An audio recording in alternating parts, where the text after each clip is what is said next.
Yo, Twitch late night Reefus. That's close. Late night Regis, yes. Grimgrod with 33 months. Hello, Grimgrod. Hey, everybody else. What's up? Yeah, it's late night Regis because Marvel Snap decides to release cards at 10 p.m. my time. Somebody in the world's probably happy with this time, but it ain't Americans, I don't think. Riggedy Raw, thanks for the 19 months. Thank you, Riggedy Raw. That's really nice. Hey, the Lotto. What's up? But yeah, we got oh, I gotta claim him, I think. Hold up. We got Hit Monkey. New card. There he is, Hit Monkey. So we're gonna try to build a Hit Monkey deck tonight before I go to bed. Get some good games for a video tomorrow. I got a lot of streams coming this week, guys. So Marvel Snap tonight for a couple hours at least, hopefully. Tomorrow we're gonna do Hearthstone early, and then we're gonna do maybe some more Marvel Snap again tomorrow for more Hit Monkey decks. Wednesday I got Hearthstone theory crafting all day. Probably won't do any Marvel Snap on Wednesday, but we'll probably pick up again on Marvel Snap on Thursday. But a lot of streams planned this week, so stay tuned if you want to hang out with me. Tonight, though, just hopefully a couple hours here of the monkey. Let's go ahead and claim the rest of this while we're here, I guess. Get some Hit Monkey boosters, see what this cool variant's gonna be. Drax Dan Hip. Oh, cool. Okay.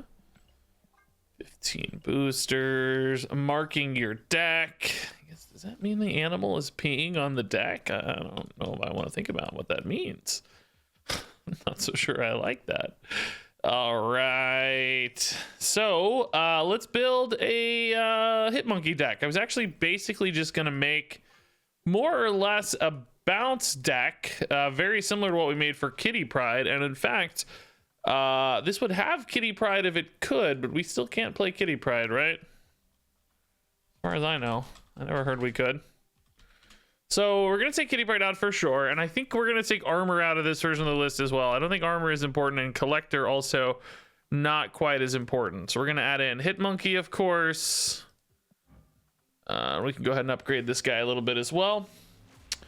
Hey, everybody else who I didn't say hello to. Sorry if I'm feeling like I'm just... We got to move tonight. I got to make good time since it's late, and I got to edit a video after this. So we're going to try to go fast. Get some good Hit Monkey action in.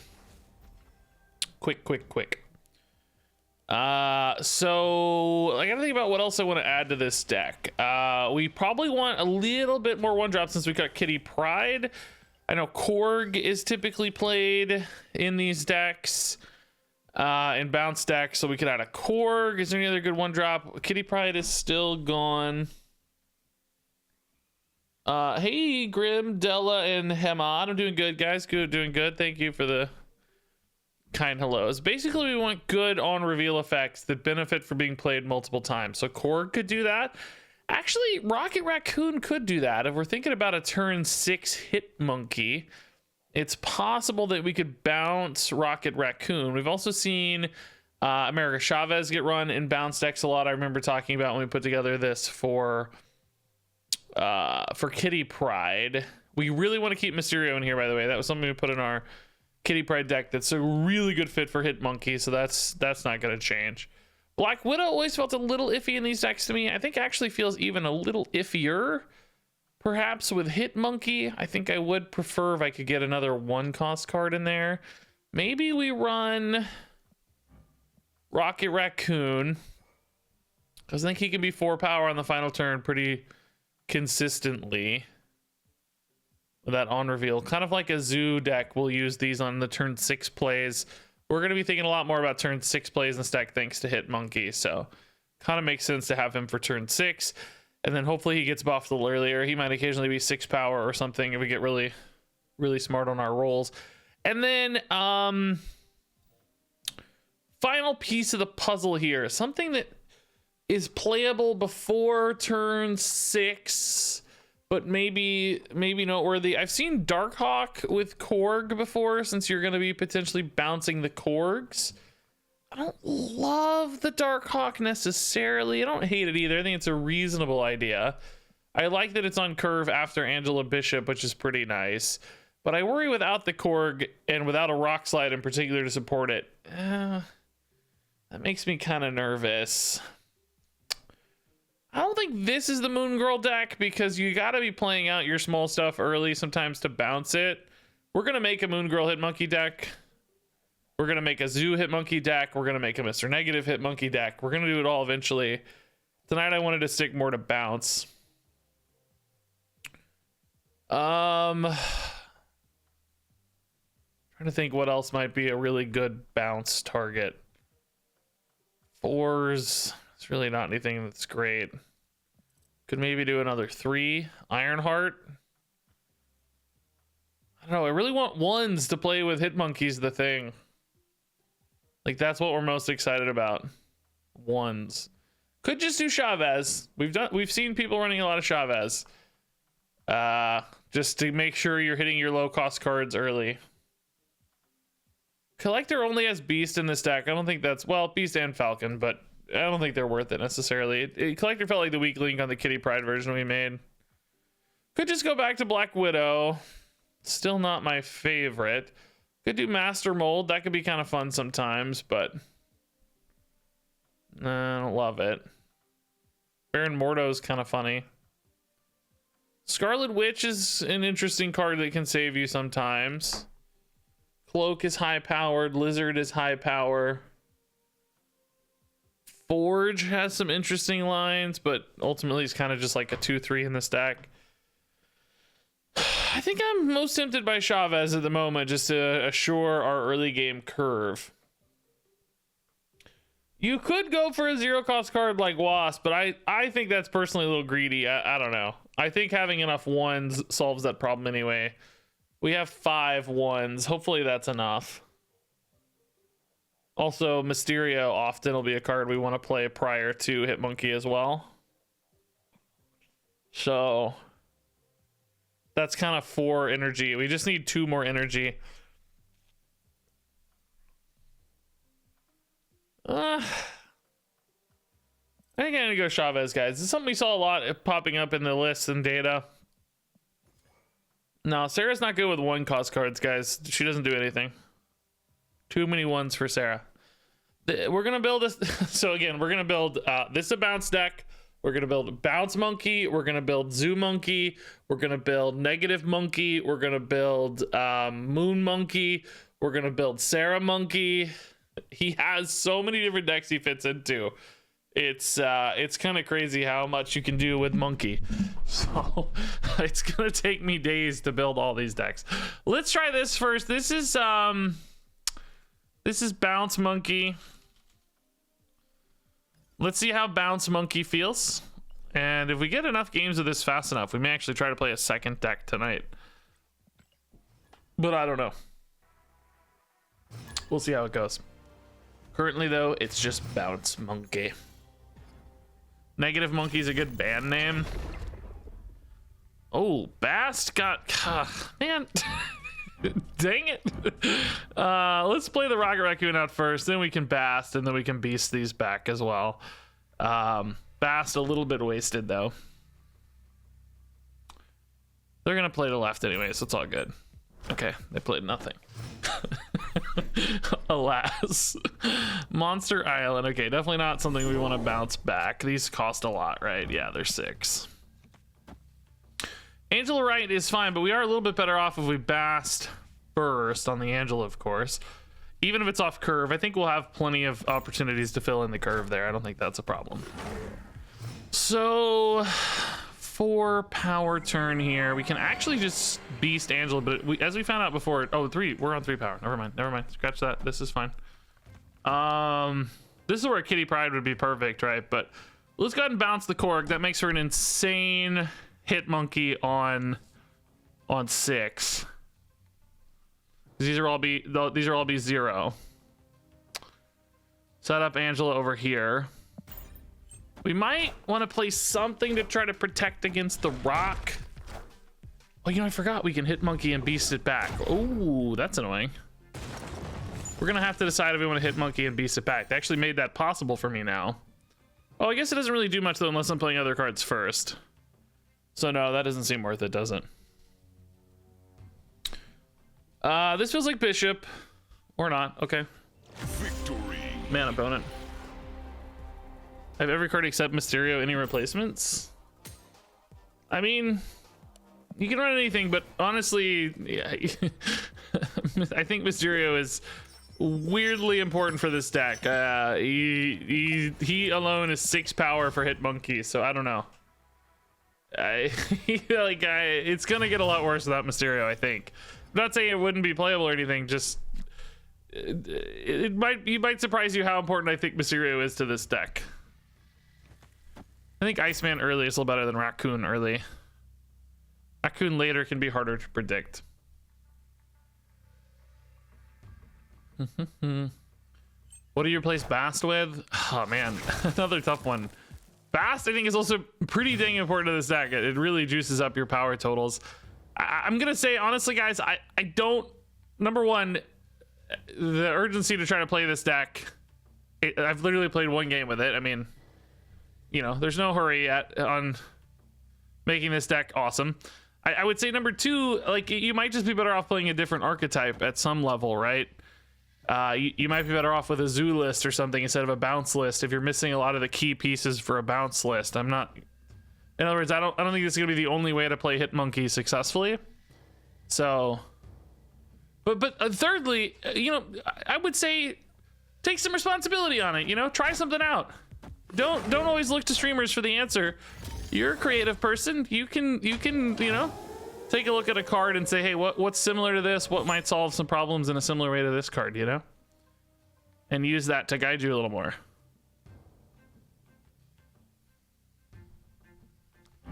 Okay.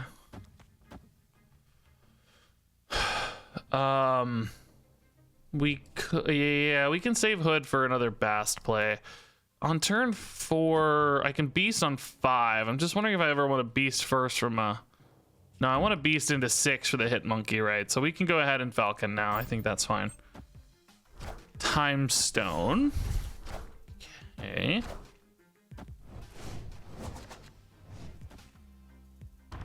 Cool. We'll never know what that was. The whole town was destroyed by missiles. Hitmonkey! Oh, yeah! Now I'm very excited. So I think we could do something like this, and then we're gonna... Oh, no, wait. I want to be able to beast the Hood, right? So hold up. I think that can always go there. I'm just thinking about... Like, next turn is Hood here, Beast here. Maybe I just save the Rocket Raccoon, actually.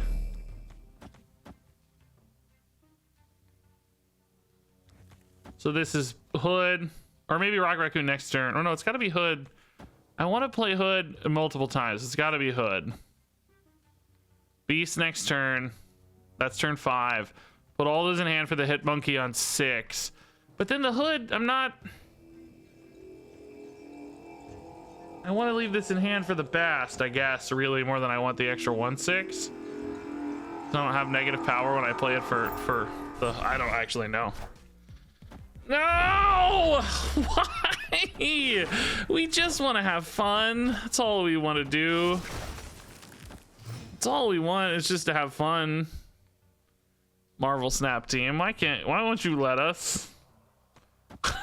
Like, why won't you let us have fun? I think we're just always playing Chavez next turn, right? So maybe Chavez left or something and just try to win these on power since they gave up their turn for a leech. I don't know. Nothing on 5? Huh. I'm actually ahead in all 3 spots. I don't know. 7 to 5 here is the smallest difference. So I guess I'd play a Chavez. I don't know. Why did they just pass on 5? Infinite coming down? What's it gonna do? Is She-Hulk plus something probably is more likely since they didn't hit a lockjaw. She-Hulk plus... Yeah, I don't know. Okay, cool. Victory. I love that they just leeched and then just didn't play cards and then just just retreated. That's really fun.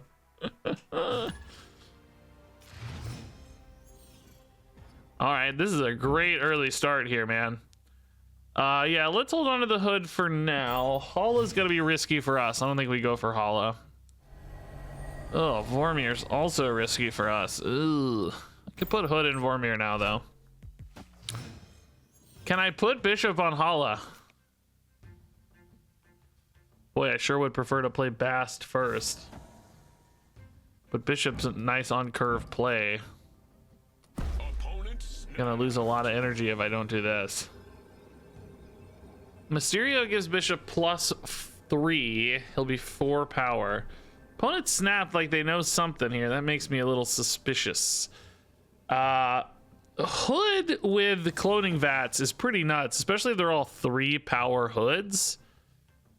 I don't know, man. That's actually pretty cool. Rocket Raccoon can also be kind of cool there too, though, because the next one keeps the copy if it hits. But I guess we don't know if it's gonna hit or not.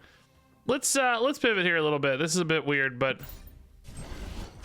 I want to pivot a little. Play into Vormir and snap. Oh, I see. Okay. Yeah, we're never good against Galactus with this sort of deck. I don't really have a lot of Galactus disruption. One thing you can try to do to beat Galactus if you think their plan is to win via null is to just not do anything until the Galactus moment, so that they don't destroy a bunch of power. Like if I put a bunch of power in right now, potentially makes their null bigger, which can enable one of their win conditions, and then just try to power dump on the final turn. I'm just not very good at power dumping is the problem.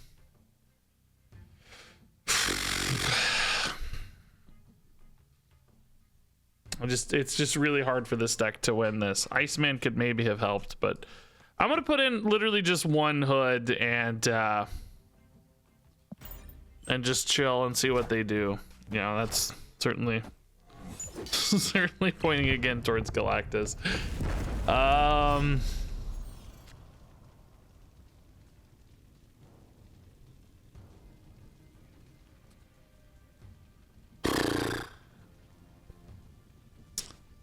How do we win? I don't think the Galactus goes in the Angel location, right? That puts still 15 power there for a null, which I don't think we can beat. Can try to do this as a start, I guess. Is Bishop gonna be my biggest power play? Yeah. Save a little bit for the final turn, maybe with a demon. Maybe we just have to say if null happens, we lose no matter what. So why play around null sort of thing and just get another demon to be bigger here. We know there's at least 12 power incoming though from the Nimrods. So, oh, I'm not even revealing first for the hood. No, that's just a mistake. Never mind. Did I really not have priority? I just kind of assumed because they barely did anything, but I guess we only had 5 power right, huh? Well, that's annoying. So I just fed their null for 3 for nothing. Which I don't think demon is enough here. It's actually just less than Chavez, right? Well, no. Demon Mysterio is a little more than Chavez. I mean, you have to assume they have a null. I can't.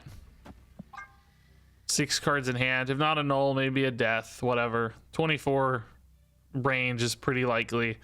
We're adding 9, 11. We go to 20. There's no way they don't have 8 power. I mean, if they were technically relying on a Shang-Chi, but they have priority, so I wouldn't expect that in a Nimrod deck, right? I just don't think this makes any sense to stay.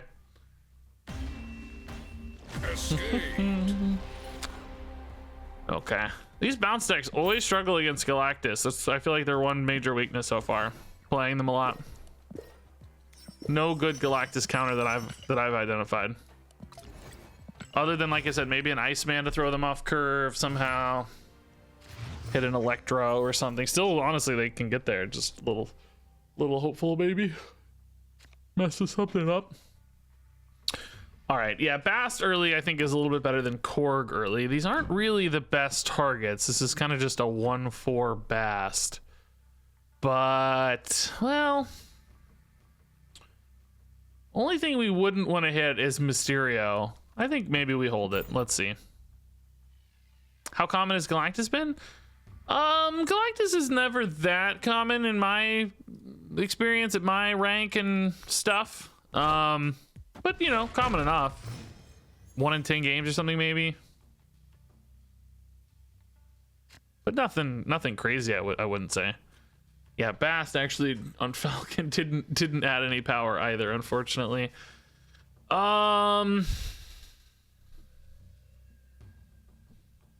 have to decide how hard we want to greed this Bast at some level. There's just not much else to do right now.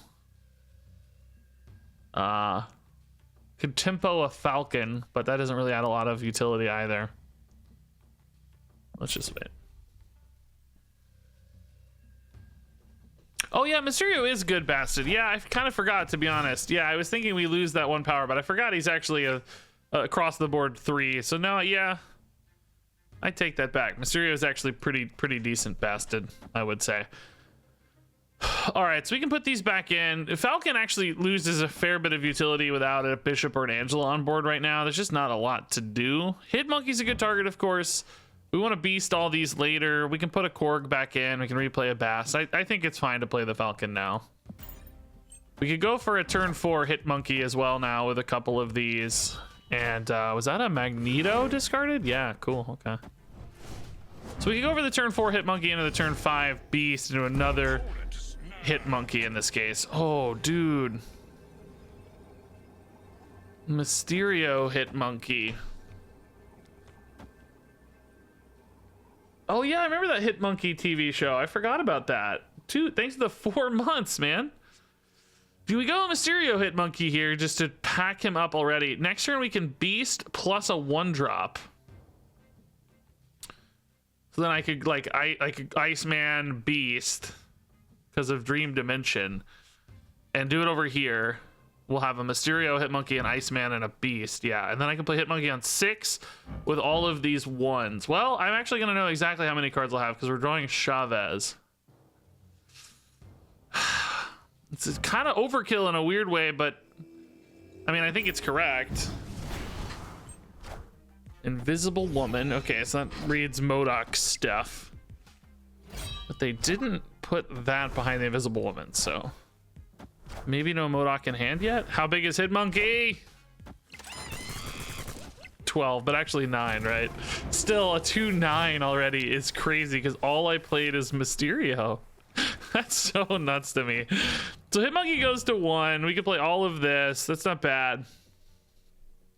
He's going to be huge. I think the question is, am I going to get enough power elsewhere? Maybe mid is where we try to contest elsewhere and then win with Hitmonkey right. When it passed on 5? Huh. Oh, I forgot we got Dream Dimension too, so... Oh. Yeah, we're already got a lot of stuff left. Can I do enough to win elsewhere? Like, is this... Like, if I Hitmonkey here, because I really wanted to ride the Monster Metropolis upside, right? Or maybe we go mid, but they already had 6-4. So that feels a little iffy. We're not really ahead much here. Realistically, we're ahead by 3. We could use Hitmonkey to flip mid since we're ahead right and ahead. Theoretically ahead left. Hood is kind of 0 on the Hitmonkey here. He buffs the Hitmonkey if I play him elsewhere. Maybe we... Is there any chance 3 power actually remains the highest power output right? That feels so weird to me. It's a tough call, man. I really want Hitmonkey to go there, to be honest. I just don't have a lot of power elsewhere is the issue. But I think they're going to try to flip this and put a bunch of power here. But its question is 6 power here ever enough to win? Because that's all I'm putting in, right? I don't think it is. Let's do this. Let's try to cheeky this. Oh. Wrong order. Try to cheeky this a little bit in case they go left. They did go left. Okay. Agatha! Oh, that's not expected, but we made the right call, dude. Hit Monkey beats Agatha after much deliberation. After much deliberation. That is a chill 19 power. 19 power Hit Monkey, dude. What? That is actually so stupid. Props to the opponent. Is it a bot maybe? I don't think. Do we have Agatha bots? But props to the opponent for playing Agatha on day 1 of the new ladder. This is insane. He got 3 from Bast, right? So 16 just off Hit Monkey's effect. That is so gross. He's stronger than any 6 power card in the game right there. For 2 energy. I mean, we kind of spent 4, I guess, technically, because we played him twice, or 3 really with Beast, I guess. Dude, wild. That is nutso. 19 power Hit Monkey.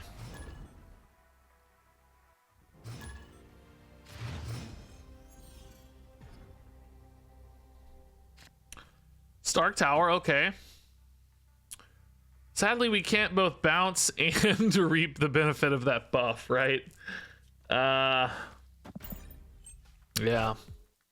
It's gonna make life a little hard, maybe.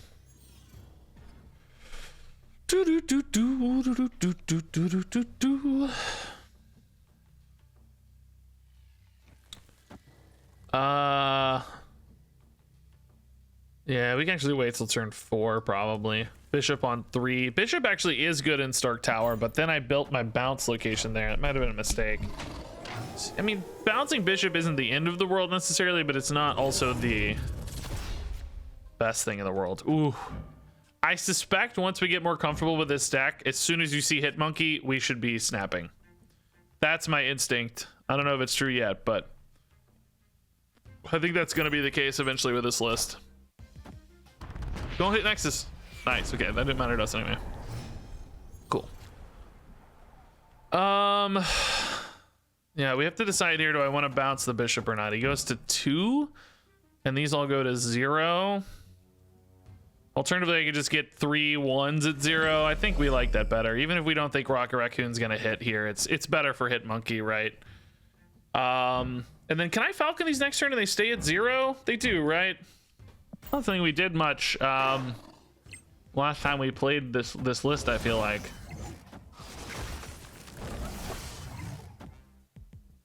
They do stay at 0 though, right? Yeah, you have to play Hit Monkey last, exactly. Oh, dude. This is kind of nutty. These, oh, even if they don't stay at 0, it doesn't matter. I have the energy anyway. I'm only gonna get 3 things back, and I need 3 for Hit Monkey. So, yeah, this is fine. Okay, this is snap worthy, but I want to see it happen. I want to see the Hit Monkey here. I want to see the big monkey later. Hopefully, Iceman's a little disruptive. Rocket Raccoon getting bigger, which is cool. 3 cards for monkeys, not actually insane, by the way, but you know, everything else together is really pretty nice.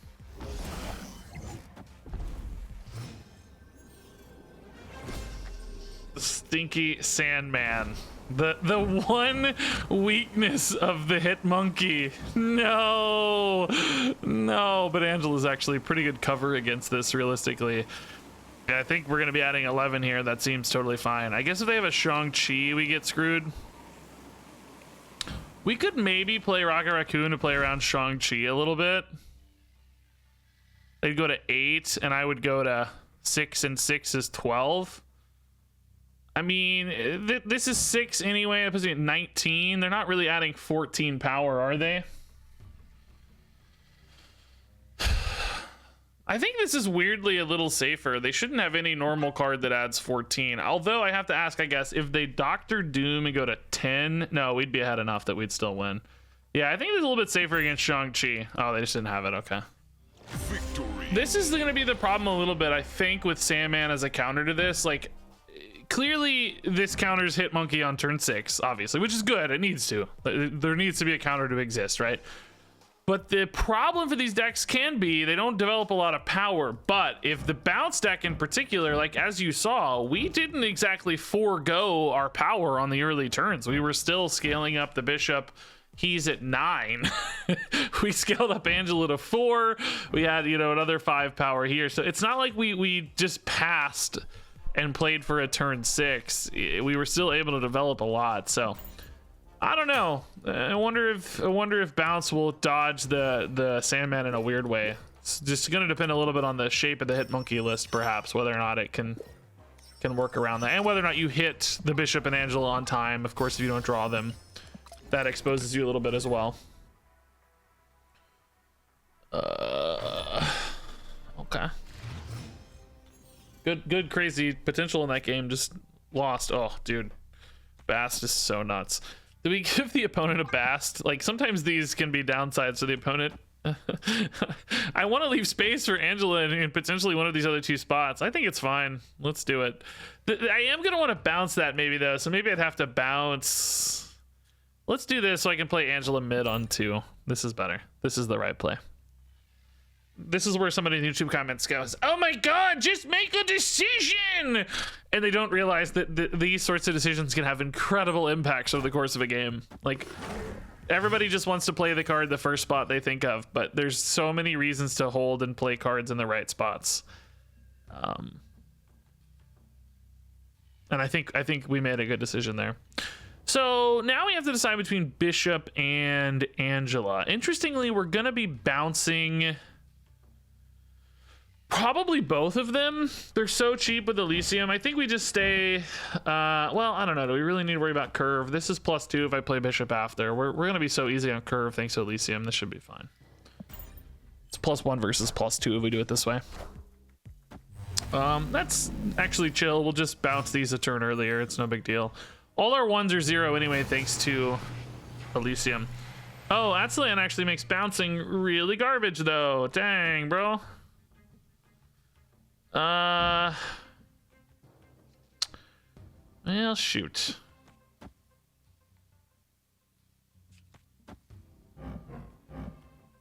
This bounces. I actually don't want to bounce Rocket back, so maybe we put Falcon in first.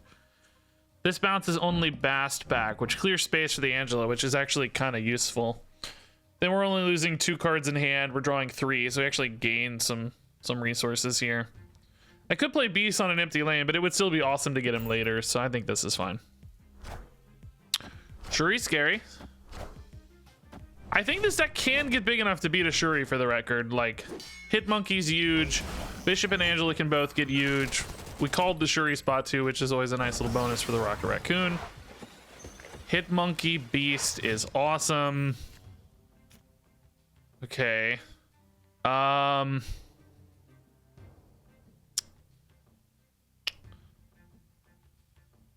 want to go for a turn where I play the Hit Monkey and also bounce the Hit Monkey, right? So I think we can just do all that next turn. Maybe we bounce mid, then I've got a 1-cost Angela, a 1-cost... Oh no, they're even less with Elysium, right? So, yeah, I think next turn we'll basically go like Iceman Korg, whatever I top deck, hopefully Mysterio, Hit Monkey Beast, bounce all these back. Bouncing the Falcon back isn't technically ideal, but we can start a turn with him maybe. Although, I don't know, he's kind of a liability because he'll bounce back Rocket. So maybe we bounce the Bishop location instead. Maybe we go... This is not even this turn I'm talking about. I'm planning for next turn, right? But I think we're just going to pass this turn. Let's see. It might have been a little bit where their power goes as well. Hit Monkey mid can probably go toe-to-toe with Red Skull, right? Okay, I think we're going to bounce left. I want to give them the least useful cards in order. This does lose 1 Mysterio, but these are the better bounce targets. So then I have... Well, I only have 3 cards next turn, though, then that I'm playing. That's really not ideal. No, maybe the bounce still goes mid.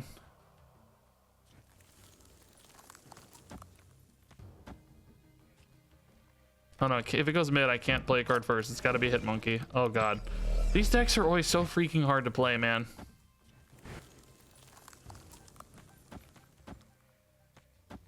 Yeah, but then I'm missing the Falcon. Maybe I should have done this last turn. I don't know about this, man. This doesn't look right now in hindsight. Armor? Okay. I don't know about this turn. This feels weird in hindsight.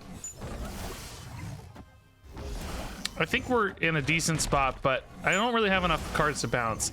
I think I can play Chavez with everything though, right? If I mathed it correctly. But I can't play Falcon. Oh, that was the whole reason I didn't want to go mid, because I can't really play Falcon unless I did it last turn. Oh shoot. I guess Falcon's kind of dead in that case.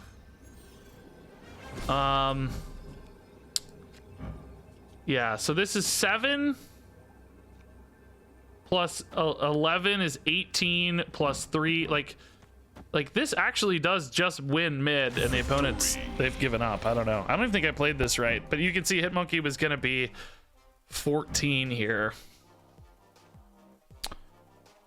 They played the armor after the Red Skull, so there was no risk of a Taskmaster here. I don't know what their next big thing was gonna be, but this was already a 20 power location, so we're ahead by 13. A little bit ahead here. Hard for this deck to split power out. I think I could go over the top on Elysium. If we wanted to, we could add what, 19, 23, 27 power. We were gonna add 27 power here, which actually, is that enough? No, it's more than 27 because I didn't count the Angela. It's 34 power. Because this is 11. This is 14, is 25. 9 is 34. Yeah, we were going to go 37 to 34 here. Yeah, I don't even think we played that right, but we're going to outscale them like crazy. We could even win mid, and we were already ahead in the other two spots. I think that was safe. Monkey is crazy, guys. The power totals on this are nuts. Ooh, Cosmos is basically dead to us. We could maybe set up a Chavez turn or something, but otherwise pretty iffy. Ooh, Camertage. Oh my god, bro. Let's get Iceman down early. We can Bishop on 3, Beast this on 4, hopefully with something else. Maybe a Hit Monkey's fine. Oh, well, no, I won't have another card played, so no, not on 4. You don't Beast Hit Monkey on 4. Could maybe Beast on 5 if we hit something else to go with a monkey like a Mysterio. In any case, I think playing these out pre-Bishop's okay, because we're still going to play them out later post-Bishop as well. We actually have a pretty expensive hand in the scheme of things, and I want this Iceman to be disruptive earlier rather than later, so. Okay. Daredevil, sure, that's fine. Hopefully we get like a Mysterio here. I think, ooh, Angela's interesting as well. Not actually very useful on the Beast bounce though. I think we have to hope that Hit Monkey can just win mid on his own, right? And then maybe Angela Bishop win right in that case, and then we're happy. The Chavez going to 5 here is probably also not actually irrelevant. So we'll hit Monkey here because it's insane with Mysterio. He gets plus 12 here. The next turn, oh, but then I can't Beast bounce. Well, I can do it here if I want to Beast bounce this, but then I don't want this to be that Mysterio, right? This kind of means Angela's also getting lost. I'm bouncing Bishop here. Bouncing Bishop, but it's not great to bounce a Bishop because we can't play him with Chavez. We can only play Hit Monkey with Chavez. This also means I'm not getting the Camertage Hit Monkey. I think the question is, do I just take the 12 power Hit Monkey now? But I'm never getting him back if I do. Maybe it's really just this turn. I don't know. This feels wrong. It's only plus 4.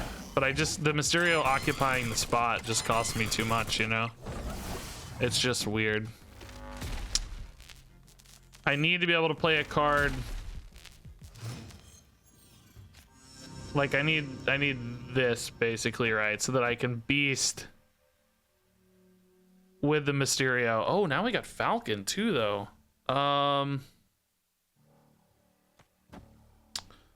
Falcon means I can actually fully load the Mysterio up. Oh, but Mysterio still won't go left, so still only going to be 2 Mysterio spots.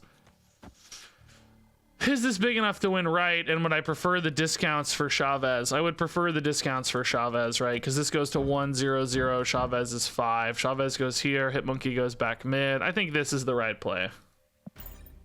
Galactus is always scary, though, yeah. If he goes left in particular, we're kind of screwed. Just don't have it as the goal. Not much else we can do. Nah! No! We all know what that means. Ah!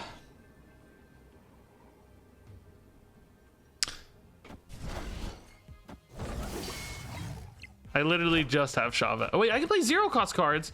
Hold up, I can play 0 cost cards. Monkey costs 1, unfortunately, but I can actually play these. Is that enough to win with Chavez? 5 and 0s? I have 2 0s.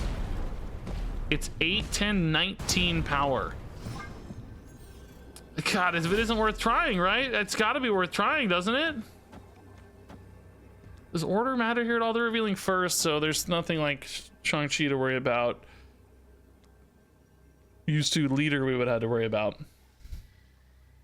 Null hit enough that Null would still be...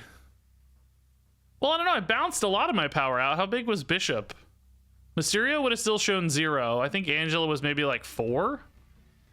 B6, Bishop maybe 4, 5, 10. I think Null might be less than this. It's really close.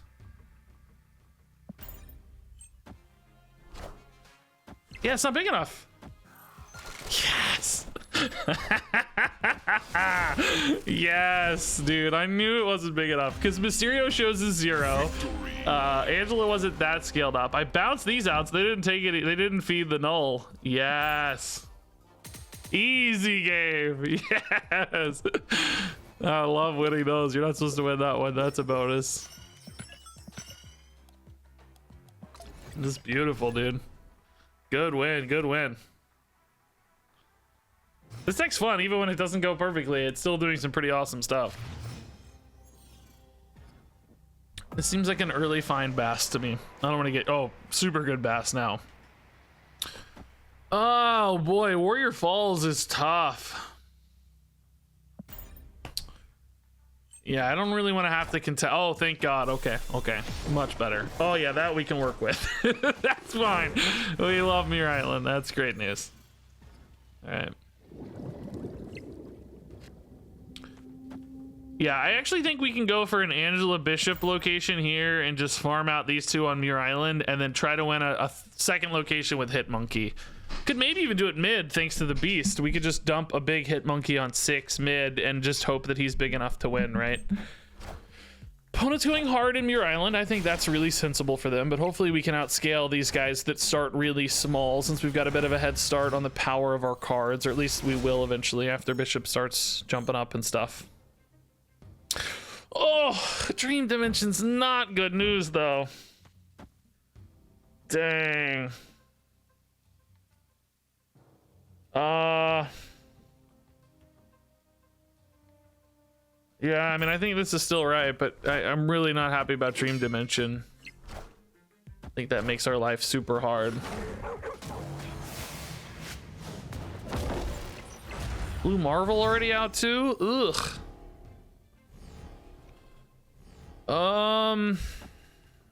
Well, you don't have Falcon, so I guess the Hitmonkey mid thing doesn't work if I'm gonna go for a Beast mid here, but I think this is definitely worth it. Beast plus Hitmonkey just won't work next turn because all these will cost 2, so I think I might as well Beast now and go for the single turn Hitmonkey, right?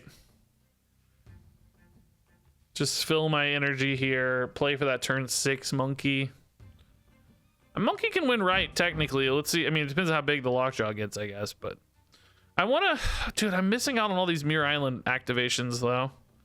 It's one bad news thing. Not so sure about this. Hopefully this lockjaw just doesn't get too big. Okay, that's tiny. That's good. Because if Hitmonkey can solo this location, okay, that's pretty tiny actually, yeah, but Space Stone can move it out, so. Dude, Hitmonkey Thanos is nuts too. Oh my god, Hitmonkey Thanos is crazy. You can kind of see why Quinjet got nerfed, right? It just makes too much sense. Like it had to. It just had to be nerfed. Okay. So next turn, this is 2, this is 4. These are all 0, and this is 1. So I can actually play all of these next turn for the craziest Hitmonkey ever. I think the worry is, are we going to get too far behind on Muir Island? I don't think so. Bishop's going to scale so much. We could put the big Mysterio there and a demon there to really shore that up, and then try to win, I don't know, somewhere else with Hitmonkey, wherever looks the most accessible. Yeah, I think we just pass here. I think we go for the monster monkey. Okay, they move Blue Marvel out. Mr. Fantastic, okay. I mean, surely we can beat 19 with Monkey, right? It feels like I have to be able to beat 19 with Monkey. Actually, I don't even think I need to get the big Mysterio there, maybe. Bishop's gonna get so big. So this is actually 2, let's say. We're playing 1, 2, 3, 4, and 3, 7 cards. So Monkey's gonna gain 14 plus 3 is 17. Literally already big enough. And I'm probably gonna play 1 additional card with the Monkey as well. So in other words, I think this should be fine. We should win left and mid. They could maybe play a Thanos here, but they could also play a Thanos here, adding a lot of power, but I've got a 7-point deficit. But here I have an 11-point deficit, so I think this is actually the more sensible place to play. Still gonna be close though, but Monkey's gonna be monster either way. Okay, no big Thanos. Oh, Luke Cage is kind of fine. Yeah, I'm not worried about that. That seems very tiny. It did make them a little stronger mid, but I added a little extra mid as well, right? We added some boost mid, basically.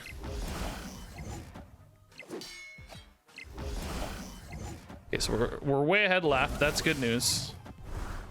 How big is this monkey, man?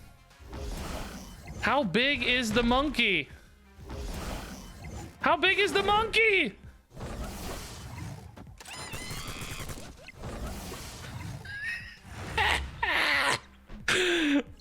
He's big enough. I could have gone big Mysterio mid to be a little safer, it looks like, but we didn't know that was open. This was closed, so makes sense. Woo! That is beautiful. A 214. Bast gave him an extra 3, right? But he himself was a 214. The opponent got a measly 210. That's nothing. 226 really. The rest was a help. Woo! That was a heck of a monkey, man. This card's nuts. This card's actually bananas. Actually really bananas, guys. This card's gross. You guys can hear game audio, right? I forgot to check with that. I changed some stuff on my stream setup, but please tell me you can hear the games, right? You hear when cards are played and stuff. Somebody would have yelled at me. Bananas, nice joke. Thanks, guys. I told that joke earlier today as well on my card review. So I'm glad it's a hit. I wasn't sure if I should use it in the title or not, but I decided to. All right, Hood is a great bounce target. We haven't actually bounced many Hoods yet today. It'd be better if we could bast it, but we can always bounce it back, so it's fine. Rocks, we don't love rocks. We don't love rocks. Do we hold on a bishop here since we don't have a lot to play? I think so, right? We just don't have a lot of cards to play. And our odds of hitting rocks in with dead hand is also pretty likely. So just making sure that each card stretches our power as far as possible, I think, is going to be super useful. That said, actually, Bast here on a bishop is worth 2 cards. Maybe we're better off playing the bishop first in that case, because I want to Bast another rock if I can in particular. Bishop's probably decent in Necrotia, but so is Demon. Maybe Bishop Demon's enough to win Necrotia, and then like 12 power mid's enough to win elsewhere. I don't know, man. Hard to figure out where to put him, I guess. Because Demon might be kind of enough to solo that a lot of the time. Sauron Angela. I saw something with this kind of lineup earlier. What was that? I don't know, man. I think we ought to put Demon mid. I don't know, though. There's so few ways for me to add power. Maybe we put Bast left to leave space. I think we're just saying screw left at this stage. We try to lock this up here with these, and then mid is all these guys, and maybe a Chavez. Ugh! I guess this Angel is just a flyer in this Shuri Sauron stuff. I don't know. Necrotia just got really hard to win with Shuri gone, though. Seems kind of impossible, actually, and unfortunately I've created a real garbage lane there as well. So we're always drawing Chavez next turn, so no hit monkey or anything to think about there. I want to be able to play the Chavez next turn, so I think we just dump power here and hope that somehow this feels like enough. Kind of feel like they're going to play a card here. Maybe I need to play the Raccoon right, even though it's a bit of an overcommitment otherwise. Just to see if I can't go toe-to-toe with a Chavez, maybe. Oh, they just pass. Okay. So, pass makes us think maybe Taskmaster plus She-Hulk, right? But I think we also have to worry about She-Hulk plus Ebony Maw plus Titania plus, because they've got this Angel in here in particular, right? So I think they're going to be dumping a bunch of smaller cards to complement here. So this puts us at 18 here. That beats the She-Hulk that they're expecting to win. Maybe they neglect mid and this actually sneaks a win. I think you should retreat here. I think we're super far behind, but I'm going to play this out just number one to see what's in their deck for some reconnaissance value, to learn what's on ladder out there with Angela Sauron. Number two, just so you guys can see the ending, but I think you should retreat. Yeah, this is exactly what we feared, right? A bunch of small stuff. Decided to go for the doubled Ebony Maw instead. That's cool. Does this deck have Hit Monkey in it? Yeah, no She-Hulk, but we kind of identified the problem. Interestingly, I guess Chavez mid still wouldn't have won, but there was some opportunity there, it looks like. It's pretty close mid, so yeah, that's a cool deck. I love Sauron. Sauron's like one of my favorite cards to play. I would love a series of Sauron variants where everybody turned into dinosaurs. Regis, I had a game where opponent's monkey revealed before all the other cards they played, but still got the buff, so it seems order doesn't matter. Oh, interesting. Maybe he's looking at face down cards. Is that true? Kind of a neat idea. Do we play Hood in Bar Sinister? Oh no, we can't Falcon it out because the hand will be too full, right? That seems risky to me. I mean, technically we could. We'd get 4 demons. I could play 2 of them next turn, and then 2 more later, and then but that would Falcon out all the demons too, so no, that plan does not work. No, that plan doesn't work. Back it up a second. That plan is not a good plan. I don't know what we play in Bar Sinister. Chavez's are okay. Bishops really aren't very good. Hit Monkeys, I guess, is pretty nuts.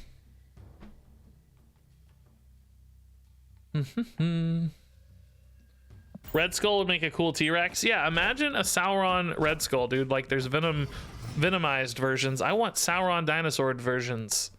I think that would be so sick.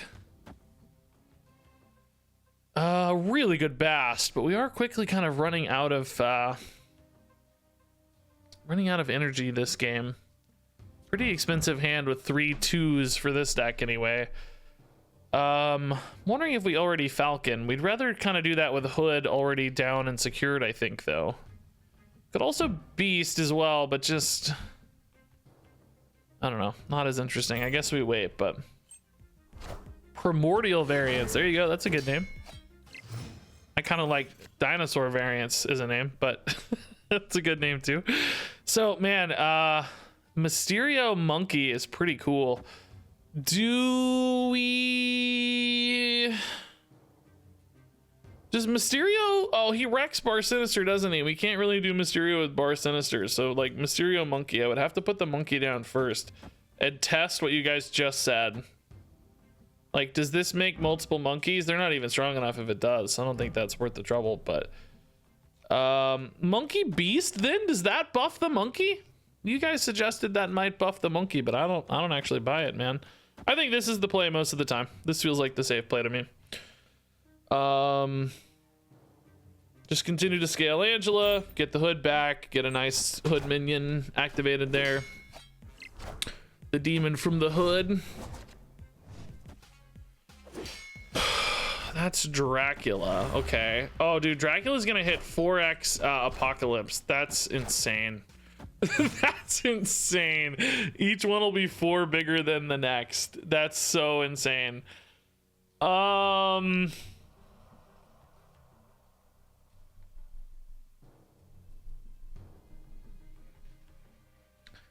Yeah, I don't think we're beating that Dracula location, right?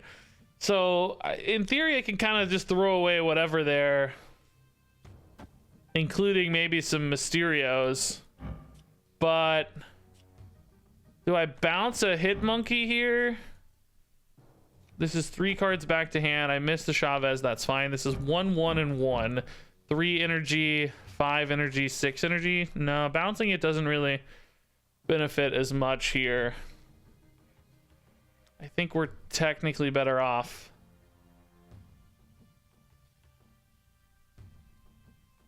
I don't know. I'm always like a turn late. I'm always like a turn late on this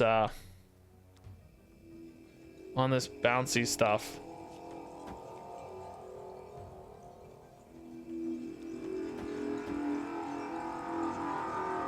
I don't know. I'm running out of time.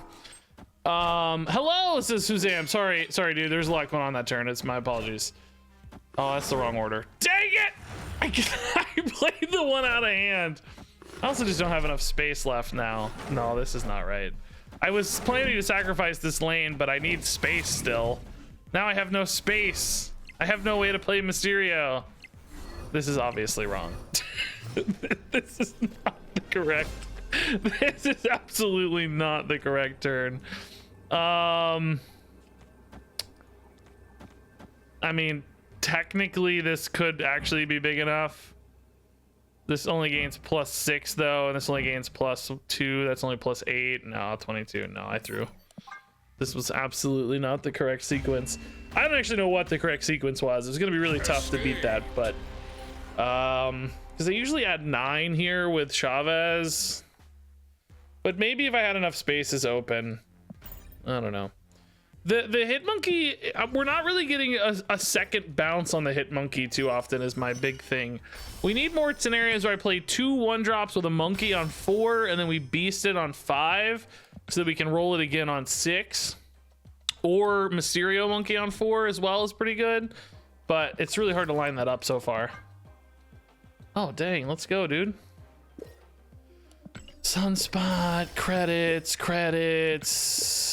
boosters. We'll snap for treats. Yeah, that's fun. Mystery variant. Oh, Pixel She-Hulk. I hate it. Thanks. Thanks, I hate it. Thanks, I hate it.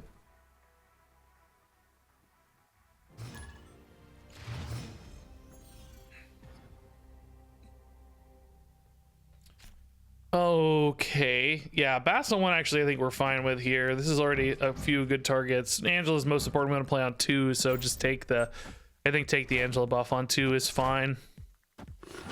Angela mid looks good if it's decent. It's decent, that's fine. Hit monkey. Okay, so this actually could be a good turn 4 hit monkey into beast on 5. We've even got a spot for it over here. Oh, interesting. Even that's kind of not a terrible spot for it, I guess. Oh, we can actually put Bishop here and scale Angela and still get him where I want him to go, which is left, which is pretty cool. Thank you, Asteroid M.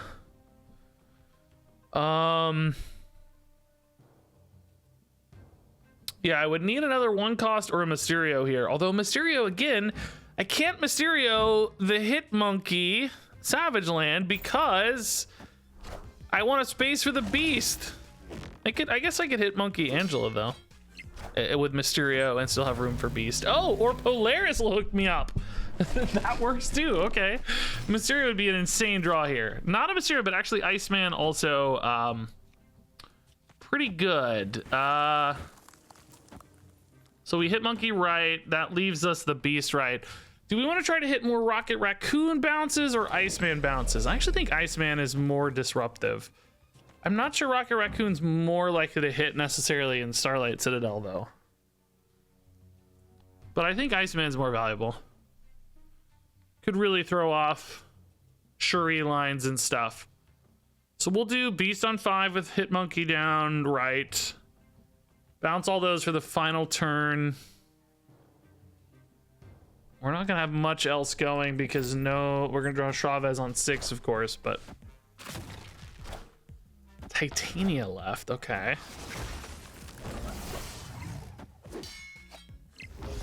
We might need a Hit Monkey left to feel good. Oh, dang. Okay, this actually helps a lot. It does mean I'm kind of locked up mid, but I'm locked up at a pretty high power total, to be fair. But it also means that, oh no, I actually need to play the Mysterio next turn, really, don't I? Oh shoot, wait, which is more powerful? No, we need to play it next turn. I gotta hold it. We want to play it next turn. I don't know what I'm thinking. Because we're not playing Chavez ever. We have no discounts, so Chavez is not the play. We just bounce these 3, play all 4 of these with Hit Monkey next turn. Put the Hit Monkey whichever side we think he's more likely to win, and then hope for the best. Also, why did I say I wanted to bounce the Iceman twice? Because I'm only playing him on 6. That logic was not sound. That was bad logic. In reality, I needed to play the Raccoon because he's actually valuable on the second bounce. The Iceman's not getting replayed till 6. I need to keep that in mind for later. The opponent played nothing, so we have no idea where their power is going to go or what's coming down on this final turn. She-Hulk seems likely to me. 9 power breakpoints are probably important in that case. Something like 19 mid, for instance, could be really relevant. I'm adding 6 mid. That puts me ahead not enough. So I don't know. But we got to put this here if we want the biggest Hit Monkey possible.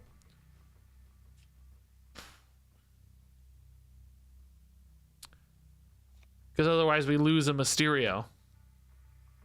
Is it worth it to lose a Mysterio, though, to put the power in the correct place, I guess, is a pretty important question, right? Like, is this more sensible power? We're adding 6 plus, I played 4 cards, plus 4 is 10. I go 16 to 13. That still doesn't really feel like a very significant flip here, does it? And only adding 1 power right. That also feels a little weak. It really just depends on where they're putting their power, though. Yeah, it's hard to say. This is a slightly smaller Hit Monkey. We called it wrong. They didn't go mid at all. Dang, they didn't play for a flip any. So we lose, I think. Always gonna be 2 pretty high-powered plays here. I wanted to double down and shore up mid, but they just said, nah, screw that, man. They're doing the same thing left, basically. Shoring up left, and we decided to shore up mid. But for us, it makes a little bit more sense, because for us, it was a flip, and for them, it wasn't a flip. I'm a little surprised to see them shore up left when they're already ahead left by a pretty significant margin.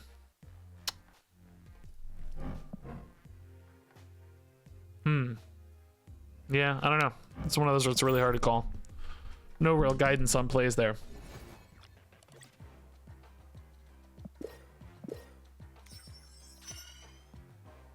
Weird feather or something fly out of my hair, I think.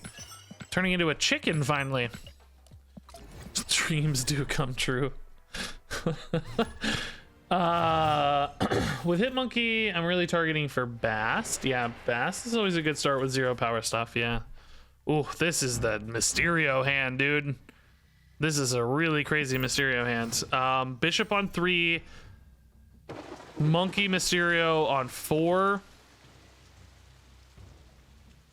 Beast on 5.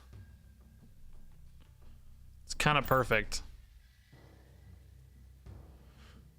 Bifrost means we need to play Bishop. Well, do we play him left, or do we just get a couple Mirror Islands at the front end? I guess maybe we play him. Maybe we play him mid still.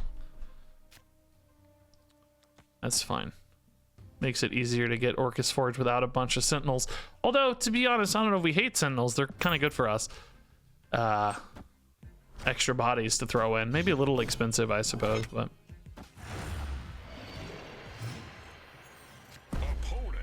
do we put the big Mysterio with the Bishop? We're gonna bounce the Monkey. He needs to be in a spot without the good Mysterio, I think. This puts a pretty high power location together. It's gonna have one useless Mysterio with it on Orcus Forge, I guess. But I don't want to put the Mysterio elsewhere because then I'll have two useless Mysterios with in Orcus Forge. Either way, this is probably the best alignment. Yeah, I think this is fine. By the way, we're playing a move deck, it seems, on Bifrost, which is a little frustrating, but whatever. That's okay. We still haven't tested the... Somebody said you could play Monkey first, and we'll still get the buff, which I have not tested yet, but...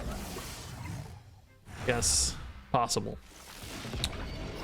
Okay, so this is Beast mid with Monkey. And probably a Hood, I guess. Craven's really big, but we're not actually necessarily contesting mid much. We could bounce out a weak Mysterio, but I just want the card back in hand mostly, right? And then I guess we can put Angela down as well. It's gonna bounce 3 cards back to hand. I'll top deck Chavez, who's not getting played, but then I'll have Monkey, Mysterio, Hood. Hood's gonna have to go somewhere and kind of waste his power. Oh, maybe not. Maybe we'll play the Demon instead. I'm gonna have 7 cards. We're not even drawing Chavez, but that's fine. That's fine. Yeah, we're losing a round of Mirror Island buffs, which kind of sucks, but it's got to be worth it to bounce the Monkey back and get a Hood, doesn't it? I think it's got to be worth it. What the heck? 3 subs came in simultaneously, guys. Thank you, Jay Shannon, Mo, and Murph, and Daniel. Thank you for the Prime sub converted to a tier 1. Wow, man, that's nice. Appreciate that. All right, so mid is probably, well, I don't know, mid. Heimdall would stack a lot of stuff left. Is this a bot, by the way? Yes. It is a bot. You can't have base art with a flare. So actually, I don't know if the bot plays the bot may play Heimdall stupidly, but we can actually kind of go toe to toe with this anyway with Hit Monkey. I think, regardless of the bot nature of this, Hit Monkey will just be so big that it probably doesn't matter.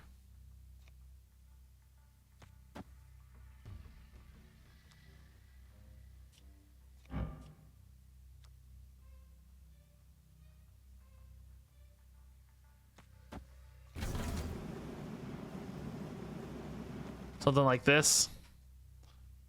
Kind of give up left, which is the most likely place for them to put power anyway if they're a bot. And then hit Monkey mid for $1 billion. Test him for 2 power. No, we'll find a way to test him later. I don't want to lose games.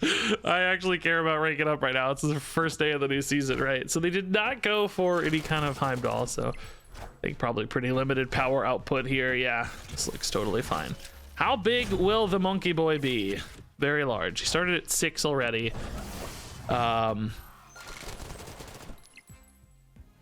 Bishop getting huge. Remember, Mysterio's over there too, so we actually have some more bonus power. It looked a little close, but it wasn't really. Sentinel, yep, thank you, Sentinel Orcus Forge. Very kind of you. And then a major Monkey Boy. Chill 16 power Monkey. He didn't even have Bass this time, right? Yeah, so the 16 was all him. He got up to plus 16. It's so insane for a 2-cost card, man. Mirror Island gave him that nice little 1 bonus, but that's so nuts. It really is kind of busted. It's kind of not. Am I insane to think that this card's a little bit busted? Isn't that number just overtuned? Like, you have to do a little work, but it's not that much work. It's kind of asking you to just play the game, you know? I don't think it's asking you to do anything crazy. Oh, God, there's that turn 4 again. That's just so beautiful. If we go for that, we're going to want to do it in a spot without a lot of other cards.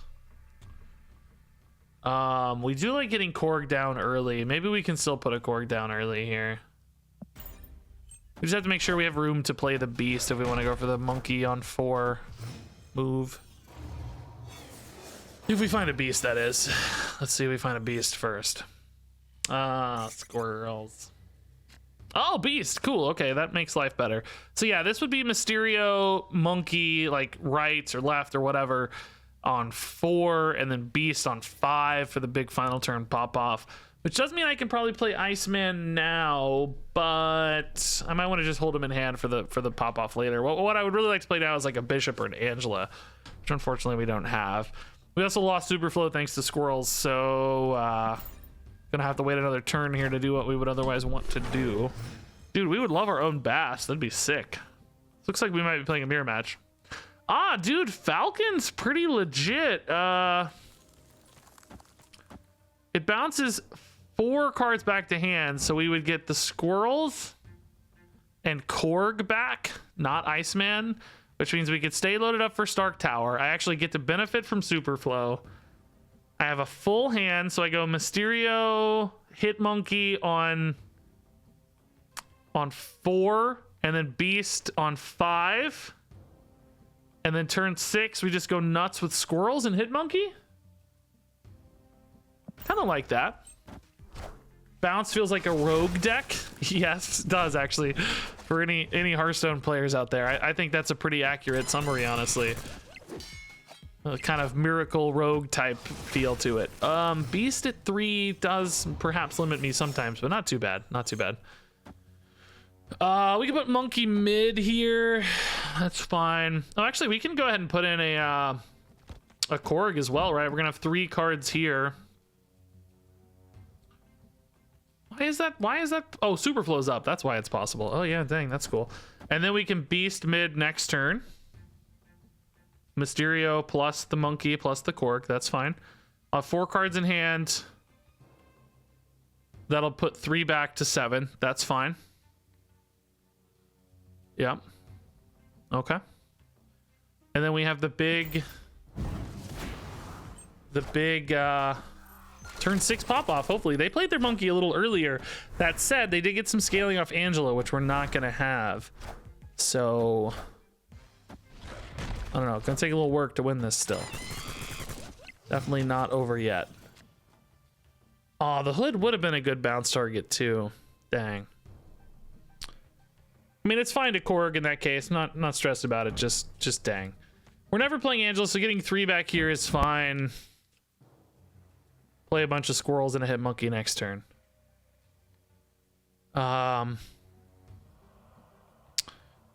Could put a squirrel in here to eat the buff, but I might need the Hit Monkey to go there depending on how big they get. I don't know.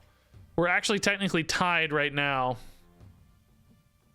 I think we're better off waiting. Although if I play Hood now, if I think I'm never playing left, I could just play a demon next turn and a monkey. Probably like that a little better. Problem is I might give up left accidentally. I don't want to play it right because, oh, they got their own beast monkey, man. Uh-oh. Oh no, dude. Wolfsbane. Okay, so they're gonna be ahead by 9, right? So I think I have to hit monkey right, which means I'm gonna need to win one of the other 2 spots. All systems go. Which is gonna be really tough.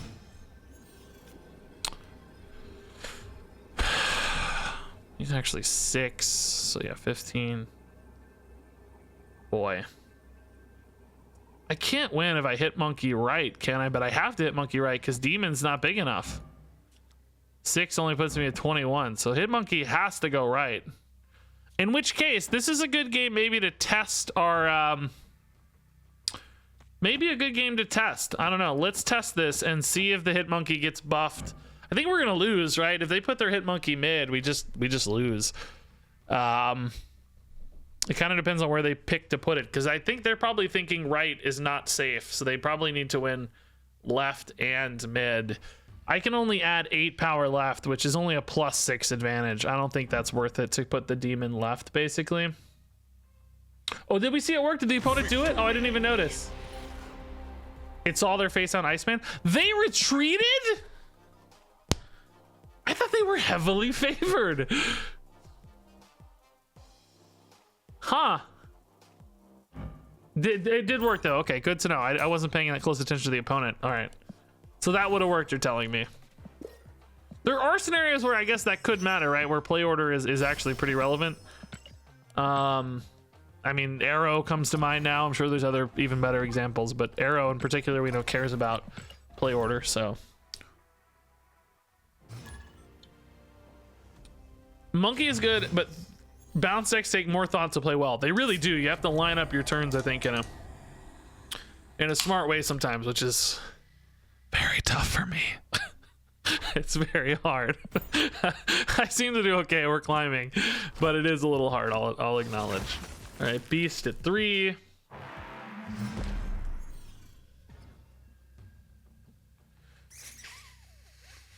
Squirrels kind of shut down Angela a little bit, but Falcon can help. Okay, no hit monkey right now. I always feel about 1,000 times weaker when I don't have a hit monkey in hand. Hey, Spider-Man, me dude. Morag, dang. Maybe we actually want to destroy the hood here, huh? So I want the Mysterio body left behind though, but I mean, it's better than a hood. I don't have to Mysterio either. We could just Falcon here. Get some squirrels in hand. This would make my hand full, which decreases the odds of finding a hit monkey. This dies, I bounce 3, 1 drops back, but I also have the demon.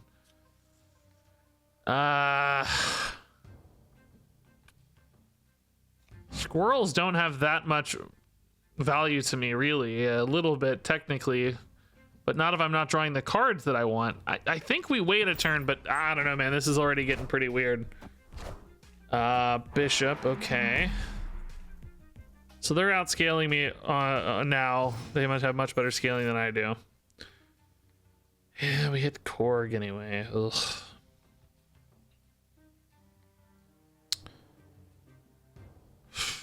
Beast bounce here is a little weak. We could try to bounce Angela with Beast and use that as a power play.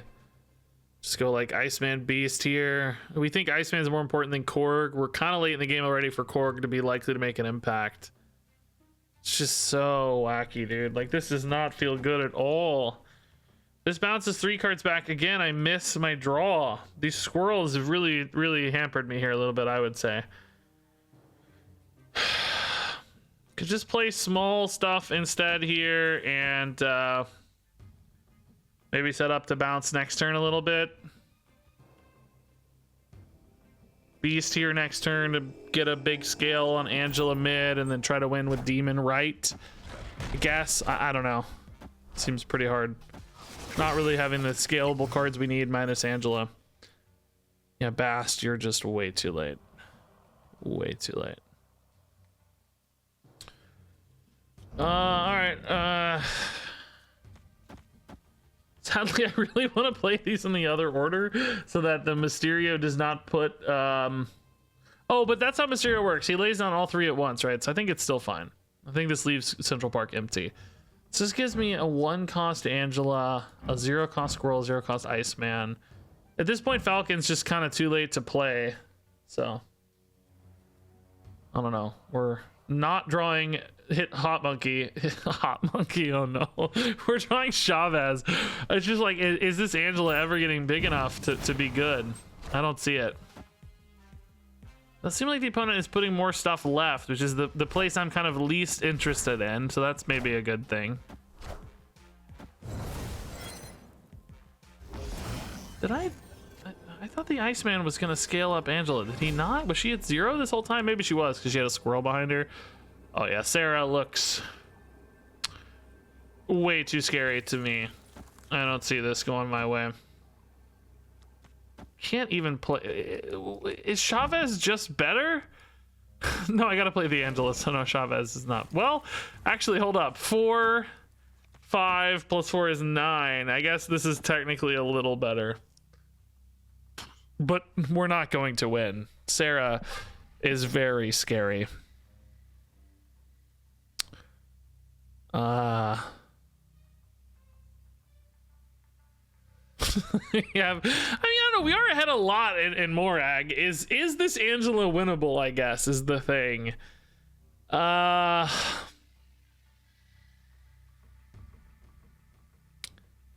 It sure doesn't feel like it, does it? Because I think they could easily just have like a Dark Hawk or something that completely murders me. But for 1 cube, I'll test it, man. Let's see how it goes. Sarah makes everything incredibly scary. Because just like, I don't know, it's Sentinel or something is nuts. You know, like a 2-3 or 1-3 is pretty good. But, you know, for the sake of testing, I'll try it out and see how it goes. Is that the real Mysterio? Aw, man, the real Mysterio beats us. The fake Mysterio does not beat us. Only rocks. Wolfsbane's not big enough. That must be real, though. This has to be real. Oh, we lose the tie, though. Oh, dang. The real Mysterio here was big enough. Oh, my God, bro. Oh, my God, dude. That was closer than I thought, to be honest. Man. If only we'd end up saving that Korg and put it here. I think the time we needed it there, but man, close, dude. 1 power off. If this had been like a Rocket Raccoon or something instead of a Bast, we would have had it, man. Pretty close. That was cool. I like that. That was fun. Totally worth it for 1 cube there to see that.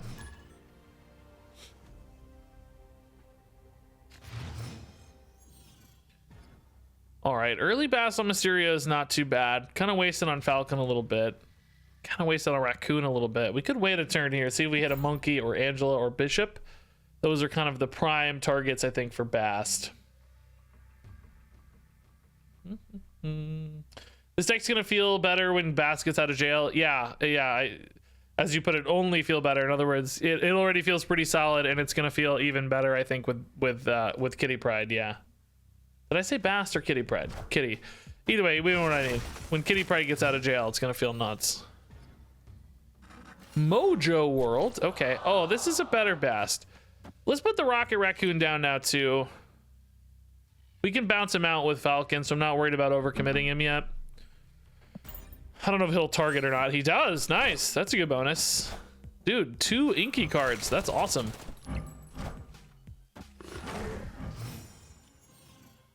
That's really fun. Oh my God. Oh, that's a hand though. Oh, that's a hand, dude. Oh man, if I was gonna get a hand, that's the hand I want. Sadly, we can't go Mysterio hit Monkey though on 4 into the Beast on 5. Man, the opponent also likes their hand. Dang, that makes me nervous, dude. Why do they like their hand so much? Trying to think about the best way to line up a hit Monkey turn here, man.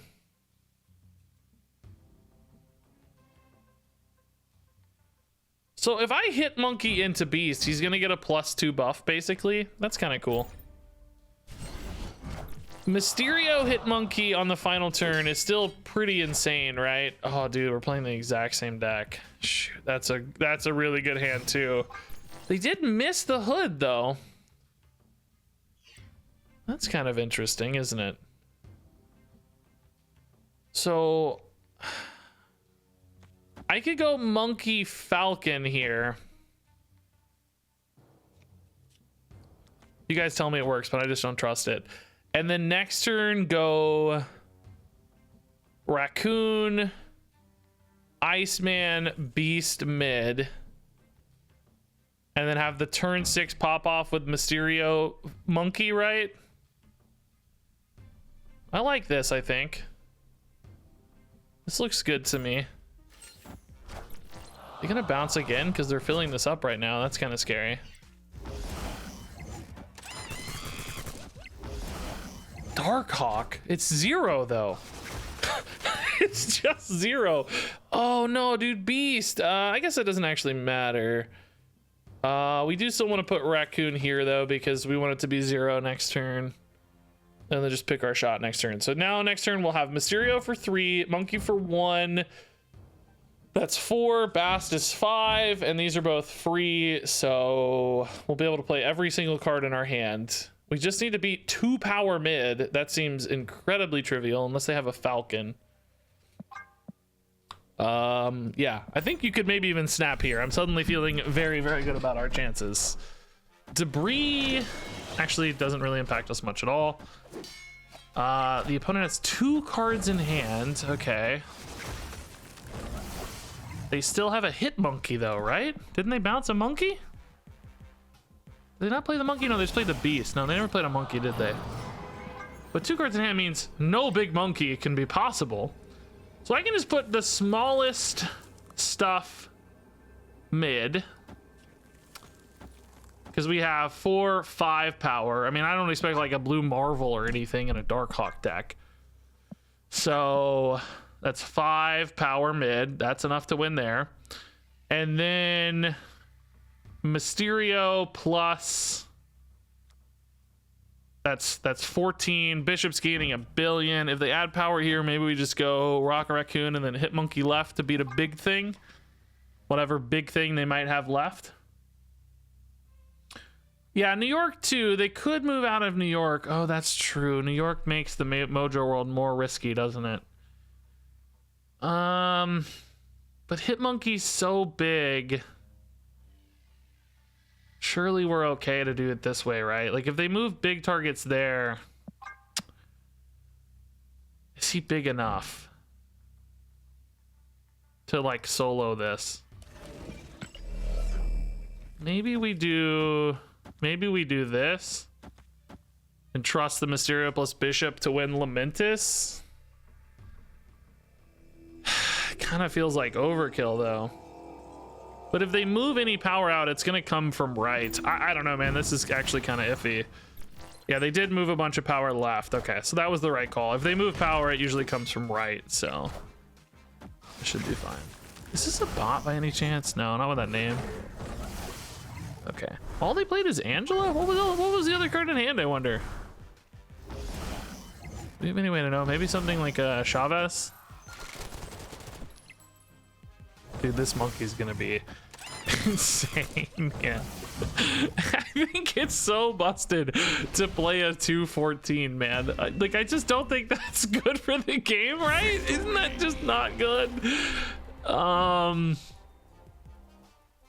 I forgot this is a 3 power Mysterio too from the Bast. Oh dang, I keep forgetting these are actually adding so much power. This is crazy. Like, what a crazy final turn, man. What did I play? 3 plus 9 is 12. Rocket Raccoon was 6. That's 18 plus another 14 from Hitmonkey. So 32 power final turn. It's pretty good, man. Not to mention Bishop scaled up another, what, like 5 or 6 or something. So probably like a 37 power final turn. It's really nuts. It's really quite crazy.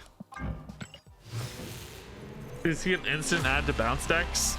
It feels like it to me, man. He's just a ridiculous power spike. Some of these decks that go really wide with a lot of small cards, they always had this problem where it was hard to get tall cards, and by tall cards I mean cards that could stack a bunch of power individually in one location and like put you over thresholds, you know, like go toe to toe with big Red Skulls and She-Hulks and stuff, whatever, right? So I think both Kitty Pryde and Hitmonkey both give this kind of deck an extra way to go tall and get one of those really punctuated powers to decisively win a location. To say like, okay, I'm confident this 14 power Hitmonkey is gonna feel really safe when I play it, you know, when I play it in this location. So it lets you kind of spread power out more safely elsewhere, because you know you're going to be able to flip a location with a significant power dump, as opposed to these kind of incremental power gains you used to have in the past with Bishop and Angela doing a lot of the work and hoping that all your small like 3 power stuff was enough to get there. So I think personally that makes a huge difference for the power outputs of these decks. Without a Hitmonkey, I think we go Angela, Mysterio mid, and then we probably Falcon on 5. So, yeah, I don't know. I mean, there's just some crazy power dumps now, basically. Yeah, that's good for me. Bast is actually pretty cool, but from a curve standpoint, I think it throws us too far off, right? We just want to get stuff going. We can Falcon into Bast next turn and buff at least the Korgs and Icemans and stuff. I like this. This is fine. We would hit Monkey this turn if we could, of course, but Angela's the next best thing, I guess. So we're getting strong mid with the real Mysterio and Angela. Yeah, they're getting kind of weak mid. Onslaught Citadel, very scary against Mr. Negative decks, by the way. So that's sort of terrifying. We'll go here. This, we'll hold up Bast first. This gives us a lot of push into Bishop next turn. A lot of scaling on Angela. A lot of cards to play next turn. Can't really play them with Chavez, so we're gonna have to decide which is better. Probably always gonna be better to play the Hood card, though. I wonder if I ever leave the Bast out so that these can get... No, I need to bounce the Hood back, so no, I don't think so. We lose 2 power on Bast, but we gain a lot here. I don't know. It's gonna be really, really hard to beat Onslaught Citadel, though they have Iron Man. It's just really nuts with Iron Man. So, I don't know. We'll see.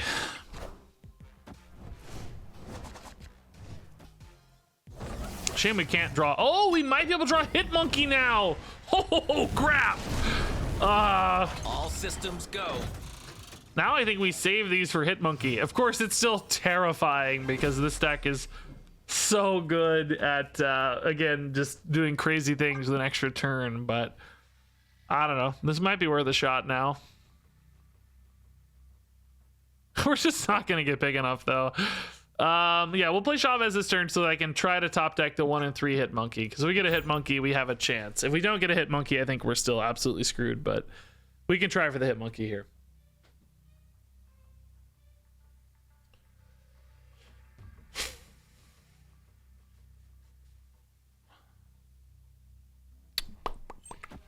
Don't be Iron Man. Don't be Iron Man. Don't be Iron Man. Oh, boy. Oh, boy. I am Iron Man. No monkey.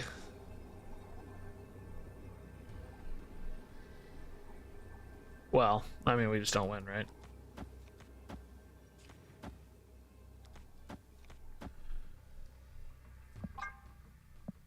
I mean, 18-4. This is also, you know, what, another 6-10 here, plus actually another 5 or 4 here. I forgot he got nerfed for a brief moment there. I mean, if they're not gonna snap, I'll stick this out, but I think it's pretty unlikely we win. Mr. Negative decks are just too strong. I think we put the power where it's supposed to go, but we gotta worry about Mystique in particular for 3 power left is really scary with the Iron Man, and then yeah, that pretty much does it. I am Iron Man. Mr. Fantastic is actually kind of crazy with Citadel. Oh, Darkhawk's gonna do it. Yeah, as always, you just can't beat negative decks with an extra turn. It's just too scary. As always, we had a brief moment of hope, but never enough. All right, any replacement for Bast? I mean, yeah, you can run just small stuff, but she's pretty dang important, honestly. It's Bast and Mysterio are both really, really good for this deck. I might point you to like a Zoo deck if you don't have Bast, you know? Like there might be a better deck to play, maybe. Snap? Maybe they're a Patriot deck, love DC. Maybe they're just a bully. We'll see. Not sure which it is.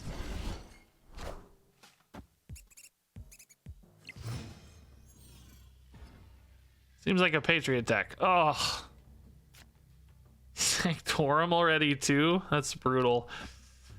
It really limits my ability to hit monkey too, because I just have less spots to play into. Mysterio can't even contest that, so Sanctorum's pretty much gone, and I'm gonna have a hard time winning DC, I think, because their deck's just really good for it. I could try to play off bounces though and see if we can't do this somehow, man. It's not impossible. Oh, the Bifrost might save me.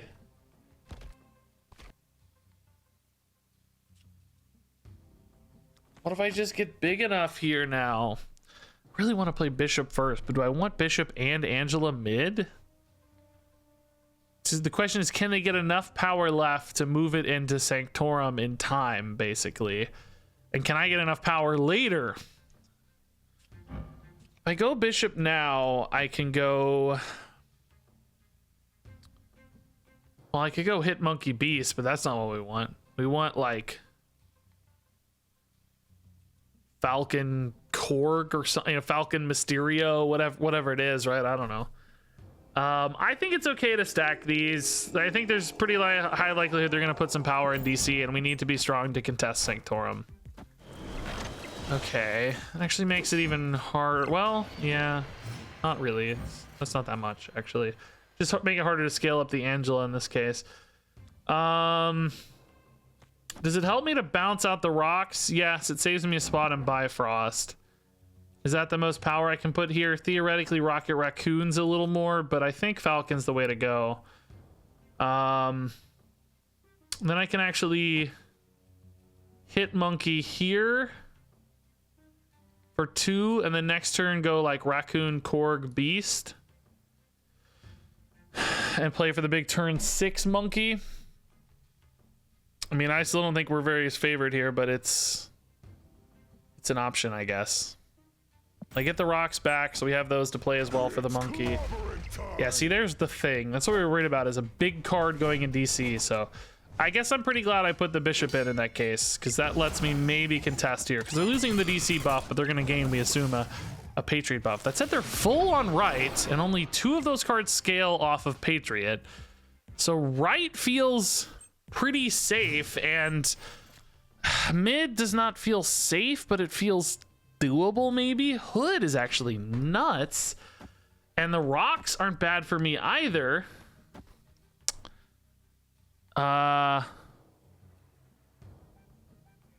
So yeah, this gives me a crazy final turn. I got 6 cards here. Bishop gets even bigger. Yeah, I mean, this is... Oh, actually, I'm going to have 7 cards, so we don't draw Chavez, but that's fine. Hood is 4, and then 3 bounced back. Yeah, that's fine.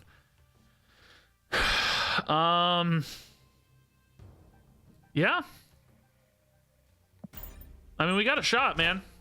The locations definitely turned our way a little bit, I'd say. Kind of turned to our favor a little bit. And Hitmonkey can just really go toe-to-toe with stuff. So... Oh, that is big, though. Dang. So Patriot Mystique would add 8 to the right. I think that's the most power we should ever expect right. So we need to beat 13 right, I think. And then I guess we try to win mid. They'd be adding, what, 12 mid is 19? Am I going to get Bishop to 19? That's 3. I need 6 cards played. Yeah. Guess I will.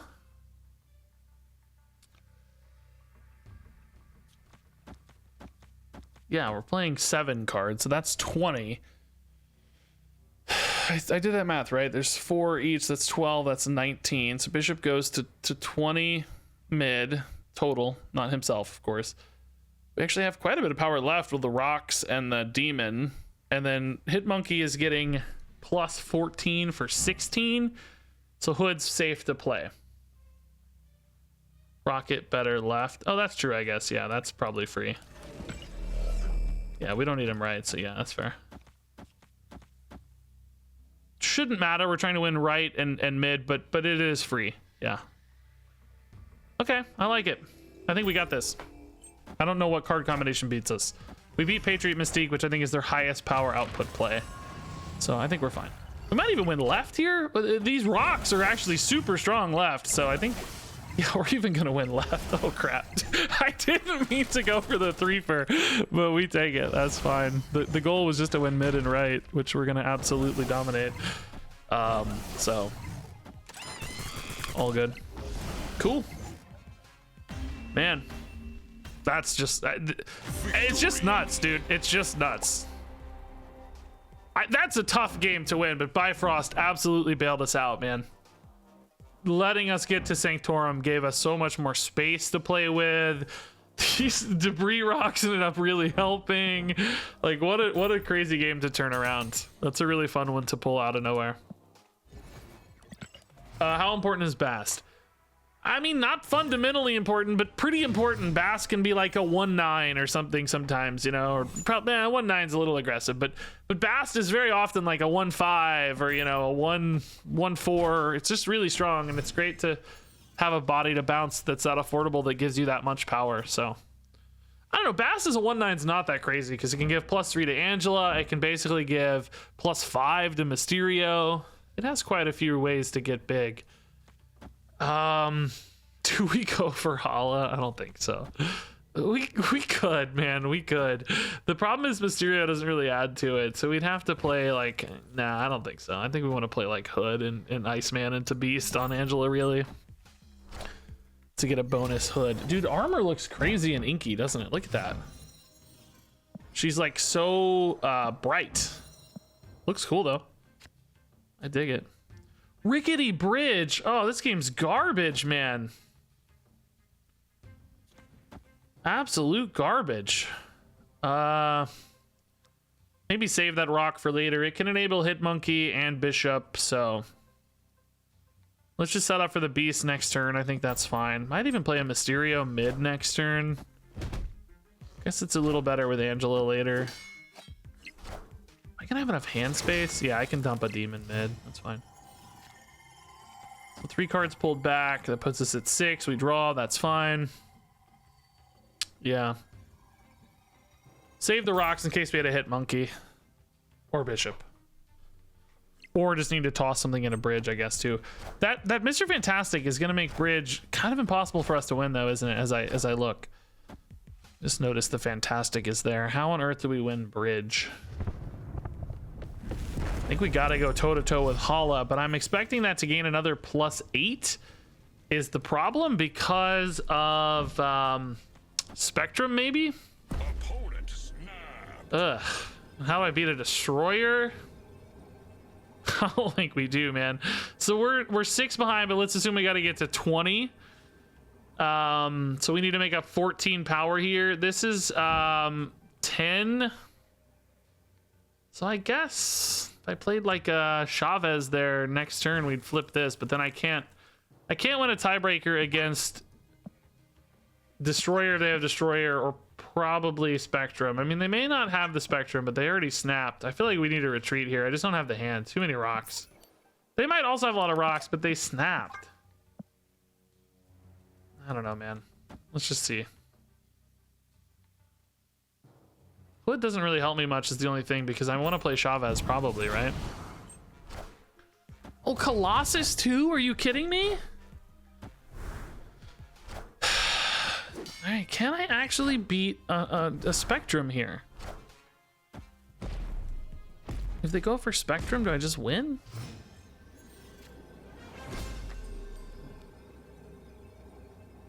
Eight additional mid. They only have 5 power left. I can't really get the 5 left is the problem. I can only get the 4 left.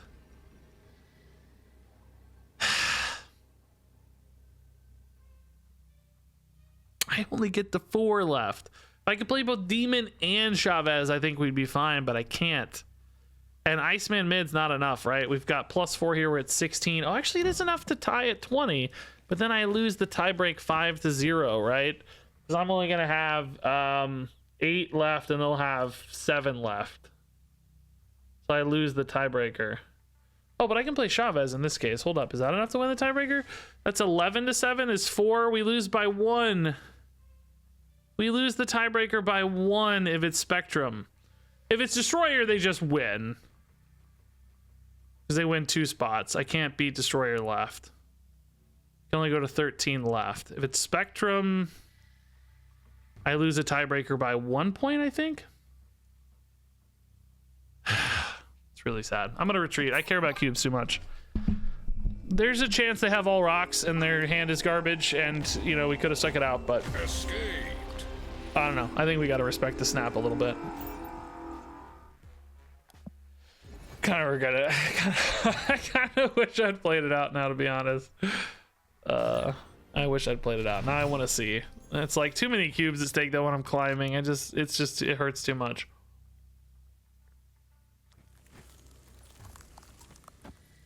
All right. Let's get an Iceman early. It's fine. I like to make people struggle with the Iceman. Hey! That's the exact same Iceman and everything. Base infinite Iceman, dude. What that's awesome.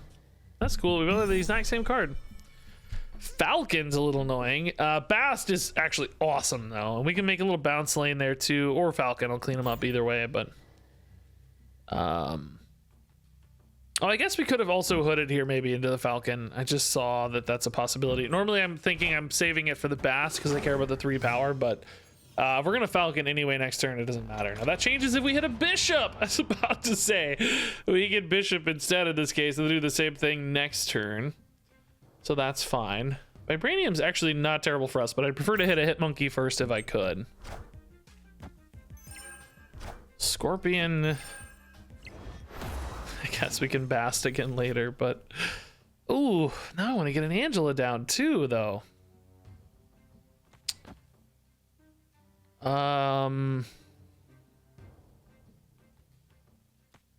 Yeah, we can Falcon on 5, but I really want to play the hood this turn because then I'm not. If I don't play it this turn, I'm not gonna get the opportunity, right? So maybe these 2 next turn. If I play the hood here, that's wrong though. Let's just play the hood here so we have room for the Mysterio to buff the Angela.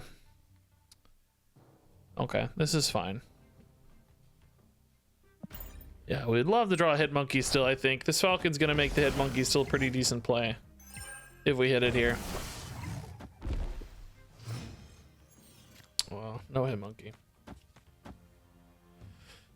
So no Hit Monkey this game. So our final turn is gonna be all 1s basically. I thought I decided I wanted to get a second hood down. I'm always doing this to turn off. My brain always has trouble with this. I was thinking about getting a second demon, but I'm still a turn too late for that. I have to have already bounced the hood by turn, like I have to play the second one on turn 5, not bounce it on turn 5. So that's kind of silly. I think we're still decently powered here right now compared to our opponent, though. I think we got a real shot at this, unless they play like a Sandman. Sandman might suck. It's still Chavez, perhaps, and feel good about it, but definitely worried about a Sandman.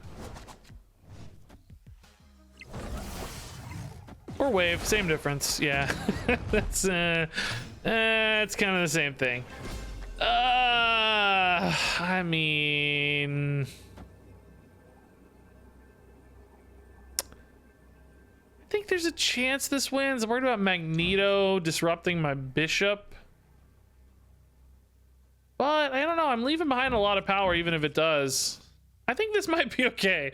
Let's see this out. It's not a death deck, so, and no, I guess She-Hulk plus something is possible. That would be the worst case scenario.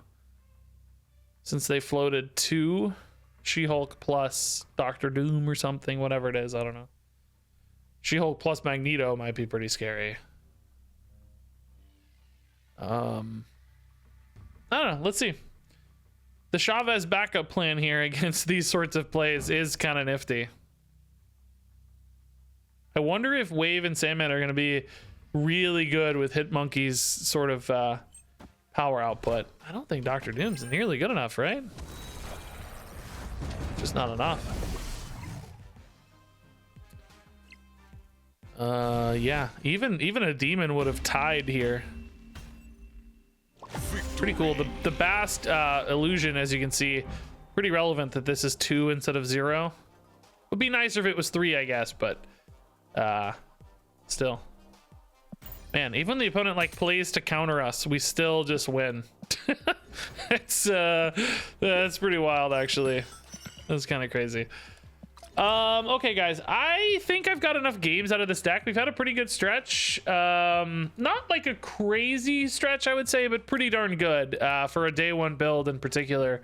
63% win rate so far. Really good average cubes so far, and I haven't even been snapping aggressively, so this would probably be higher with some good snapping discipline. But yeah, good go of it so far on this deck today. Pretty good start. So I think on that note, we're actually going to build a second Hitmonkey list. I wanted to try another one. I'm gonna try another one. Hey Regis, great to see you on the Hearthstone stream the other day. Oh, thanks, man. Have I not even streamed since then? Now that you say that, I realize maybe I haven't streamed since then. Okay, I think I might have streamed the next day. I don't remember. So what do you guys want to see? Do you want to see Zoo Monkey? Do you want to see Negative Monkey? Do you want to see Sarah Monkey? Do you want to see what was the other monkey? I think we had one other monkey, right? Copy Monkey, Moon Monkey. I don't think Moon Monkey's gonna be very good with him at 2 energy though. That might be tough. Negative Monkey? Everyone says Negative Monkey. Okay, we'll make it a Negative Monkey. I gotta look at a Mr. Negative deck. I have not played one in a long time. I used one to hit Infinite back when Magic was unnerfed and you could play Negative on 4 or earlier if you could. And then you could play Magic on 5, and then you played Sarah on 6. Or no, the other way around. You played Sarah on 5 because Magic wasn't nerfed. So you play Sarah on 5, then you play a 4-cost Magic on 6, which would then work, and you could play something else with it, you know, weave in another card, and then on turn 7 you just had like the craziest Sarah Magic pop off. But now Sarah and Magic have to come down on the same turn to feel good. I mean, you can play a turn 6 Sarah, I guess, nowadays, but I don't think it feels as good. It's not as natural of a curve fit. Can we do, like, does this game have this sort of stuff? No. I guess we can just rank by power though, right? Okay. So Hitmonkey, of course, is the idea here. Mr. Negative with Hitmonkey becomes a 0/2, and hopefully you have a bunch of other awesome 0-cost stuff to play with your Hitmonkey.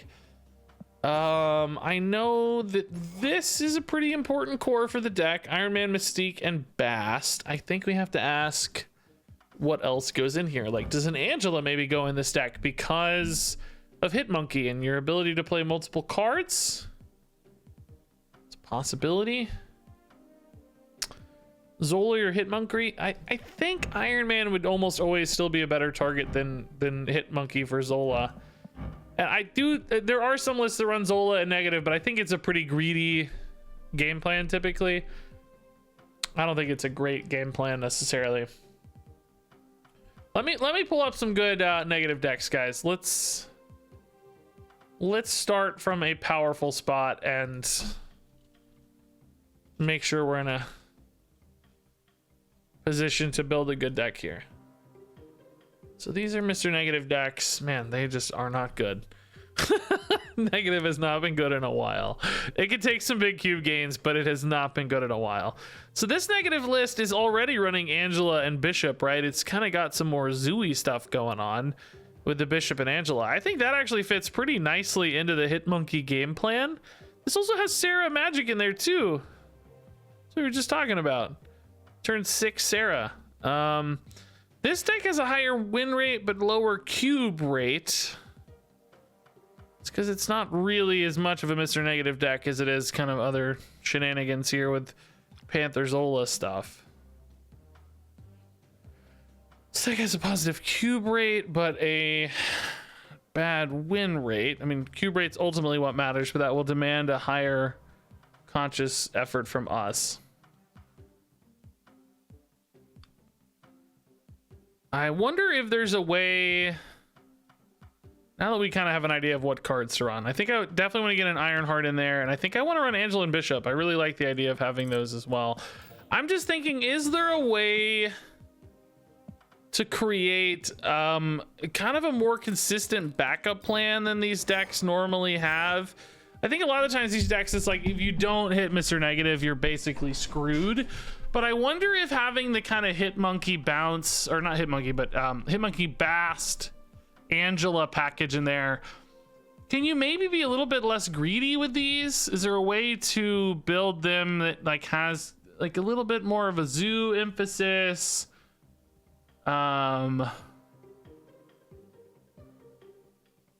Like, can I actually just run a bunch of low cost cards that maybe aren't as negative focused, but kind of give the Hitmonkey a more reliable backup plan?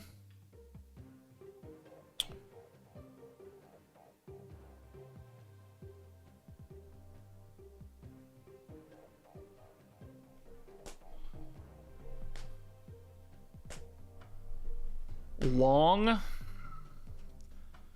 Yeah, long is still really expensive though. I think we need cheap cards if we're gonna do this. There's really no reason to play Sarah if you're not playing Magic as well, right? Because with Sarah, all your stuff's 0 anyway if you've negatived it. So we do need either Psylocke or Zabu probably. Although again, if the argument is to play for more of a curve, maybe we don't. Maybe we can actually build out a zoo game plan through the first 3 turns and then just trust the negative on 4 for kind of a power spike on 5 and 6, as opposed to trying to put us all in on the negative game plan, if that makes sense. Oh yeah, you guys can't see. I'm so sorry. I'm stupid with this every time. You know what I'm saying? Like, the whole point of these negative decks historically has been like, hey, let's go all in on turn 6 or whatever, right? Let's 5, sometimes you get a whatever. But can we maybe create the turn 6 power spikes off negative, but more reliable backup plans? So like more 1s and 2s on turn 6, and you just hope to get an Iron Man. You hope to get, you know, I'm just thinking, are there cards that are good at that? That maybe don't still suck with negative. The real reason you've only run these really high powered plays for negative in the past is so that you make sure you hit a good draw off your Mr. Negative. Because like if you don't hit a really powerful thing like Iron Man, you've kind of wasted the Mr. Negative. So there's definitely some give and take there where we're gonna perhaps hurt the negative consistency in exchange for other plays. But it's like Mysterio is so good with Hitmonkey, but can you run Mysterio in a Mr. Negative deck, right? It's so bad to draw it off the negative. Is that what you want, you know? That feels pretty risky to me, but I want like more 2s and 3s and stuff, because that's what's gonna make Hitmonkey more interesting, is like 1s and 2s.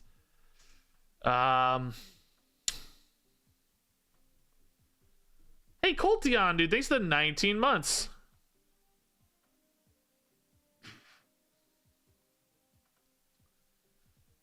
I mean, White Tiger is still really expensive is the thing. Like, I'm trying to think, is there like, you know, Morbius, for instance. This is not the example, but Morbius is a cheap card, which is good for Hitmonkey, but he's also kind of cool with Mr. Negative. Now, obviously, we're not going to be able to support Morbius, so this is not the example. But if I could run like 4 Angelas is kind of what I mean, right? Like, Angela's perfect because she's great with Mr. Negative and she's great with Hitmonkey independently. Are there more cards like Angela? Can we find more Angelas that make us really happy and support both directions of the game plan to fuse together the negative and the Hitmonkey lines? So of the 0 power ones, it's Morbius and Adam Warlock. Adam Warlock's not bad necessarily, but not great either, because he's not adding power directly. He is better with Bast, so he might be a possibility. 3s are already getting a little expensive for Hitmonkey unless you have something like a Sarah. And I don't really think we want to play Sarah. It's not crazy, I guess.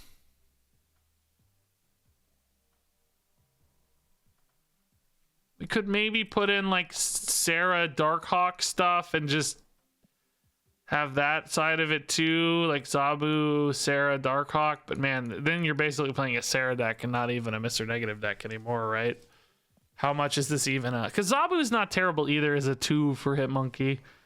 It's not terribly bad. It's like, I mean, I don't hate this, right? This doesn't look bad to me. Because if you whiff on negative, like you could still go for Darkhawk into Sarah and then have a turn 6 that's like Ironheart, Monkey, Angela, you know, whatever. The Mystique has a backup plan with a Darkhawk.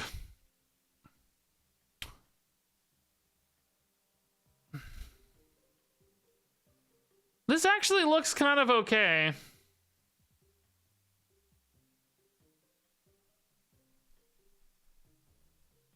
I wanted to build a more true Sarah deck as well.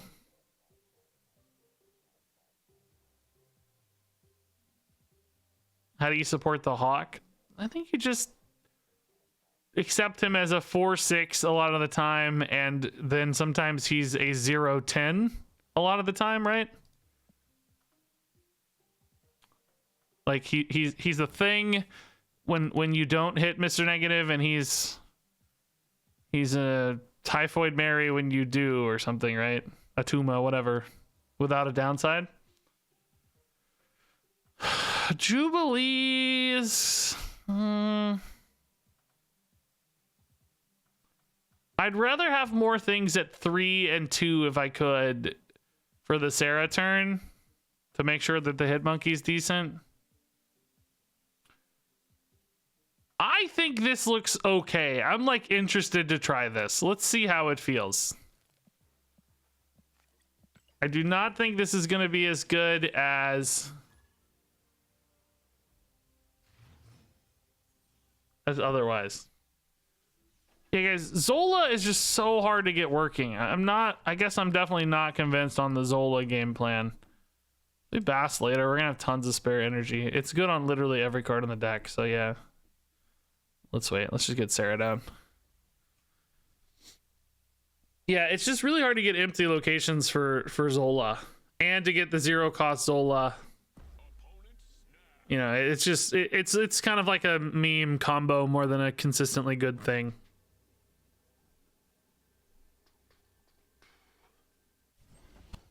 Oh yeah, sorry.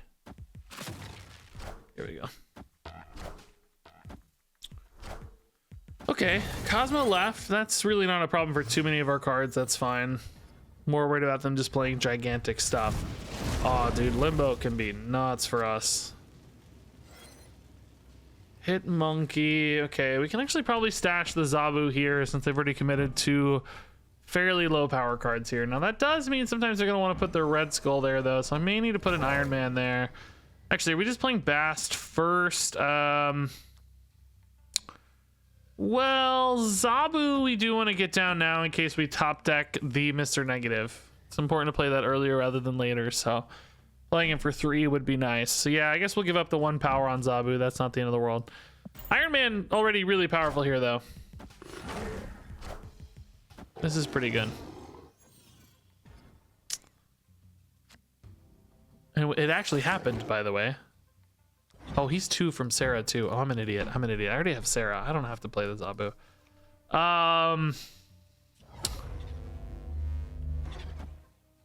Is this worth it to play?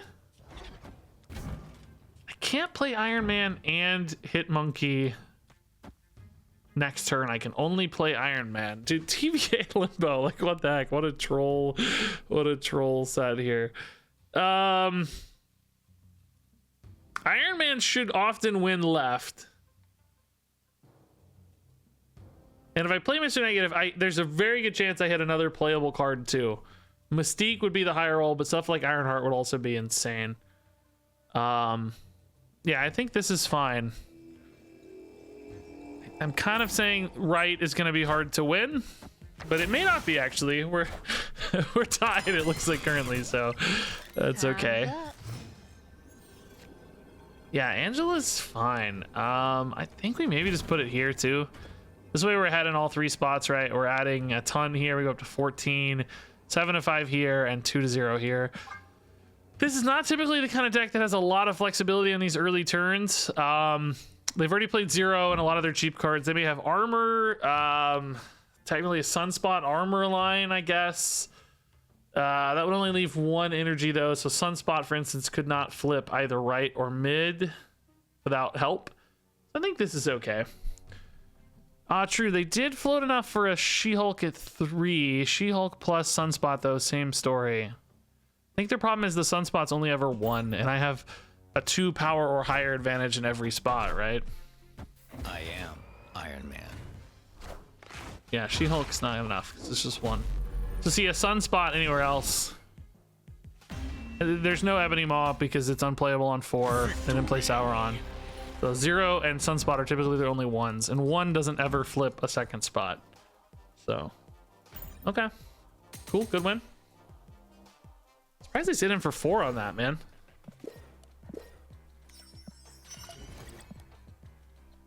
Cool. So it actually did matter that I played the Zabu, by the way, even though I think it was wrong, because it let me play the Hit Monkey. But weird. Oh, I forgot about Titania. Oh yeah, I did forget about Titania. Oh, I forgot about Titania. I was thinking only of Sunspot. Yeah, Titania could have flipped, actually. With She-Hulk, they probably do have Titania as well. Were we revealing first or were they? It's tied right. I think they were revealing first because we were down a bunch left. So I don't think Titania would have worked well for them. Typically, it might have actually given me 5 power. If they played it mid though, it would have if they'd picked mid instead of left. So it might have been a risk for them. Okay, Mr. Negative on 4 is good. Zabu would make it even better. Unfortunately, though, a lot of our basically all of our power cards in hand for the negative. These are the 4 most powerful cards that we have for Mr. Negative. I guess arguably Hit Monkey with Convertage is pretty insane. So, oh my god, you're kidding me! This is what it's like to play a Mr. Negative deck, isn't it, guys? Oh my god, there's nothing left.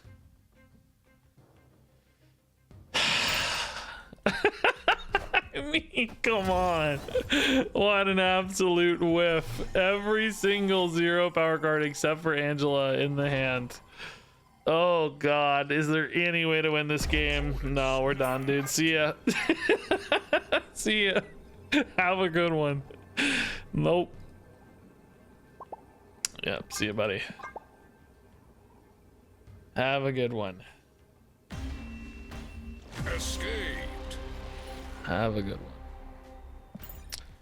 The real problem there is like it's just so expensive. That hand is unplayable, right? Everything at full cost. Like, okay, I played 1 Iron Man. What do I do on turn 6? Nothing, basically. It's just a real nightmare. Triskelion. Okay. Ooh, Quinjet's fun with Triskelion. That's cool. These aren't really the most exciting cards, I guess. We could probably risk a Gambit though. Sarah we wouldn't want to lose, I suppose. Sunspot's a decent target. Shadowland though makes it a lot worse. I need to play something from a hand size standpoint. Maybe we just rip a dagger here. Gambit, I mean, it's a 50-50 on the result. And like what, I don't know, probably a 1 in 6 on things I care about in hand. I like Bishop and Hit Monkey too. I don't think it's Gambit time. I think we just dagger. A 1-2 is fine. Regis, she costs 2 energy. See the YouTube comment already. We got a Quinjet, guys. But she does kind of cost 2 because we floated. Bishop into Lizard. Okay. That's fine. Bishop can contest Lizard. More worried about big red skulls and Shuri and stuff, but they won't want to commit too much additional power here, so Bishop might actually be able to contest kind of 1-to-1 there. Honestly, I think we're best off with just an Abomination here, right? We're not going to have an awesome Mr. Negative turn. I think we go Sarah on 5. And then on 6, we go some combination of Gambit, Hitmonkey, whatever. Whatever makes the most sense. And hope that the Gambit snipes, you know, a big Red Skull or something. But pretty weak here, I'd say. Hilarious, okay. Yeah, Shuri, scary, sure. A lot of little bodies for this Gambit to dodge, unfortunately. But, you know, I don't know. We got Angela. The problem is I don't have space for Angela. Maybe I should have put Sarah here to make Angela playable left. I think that would have been better if I thought about it. My thought was initially to spread out some power, but yeah. This may come down to a Gambit snipe if we decide to play it out. That's probably going to be our best option. Probably our best option.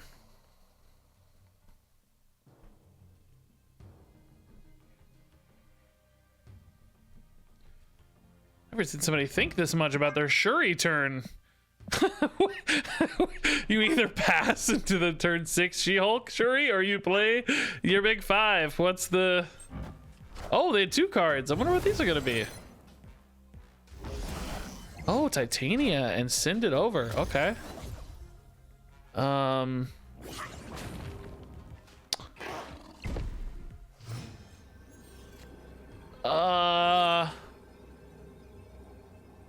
Is this a...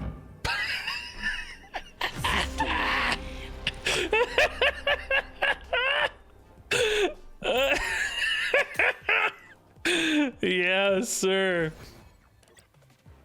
That's what we like to see. Dude, it's day 1. I've almost completed all of my weekly challenge. It just started today. Wait, are they gonna let me? Oh no, I'm gonna come up. Oh no, I am going to. We're 22. We got 4 to go. Yeah, we're gonna finish it today, hopefully. Man, I love those games. We did not hit the Hitmonkey, but still good stuff for us. Plus energy this turn. So Warlock. Oh, Zabu's good. Let's put the Zabu here, so maybe we can hit the Warlock, because we're playing a 2-drop next turn, not Bishop, remember? So this should feel good.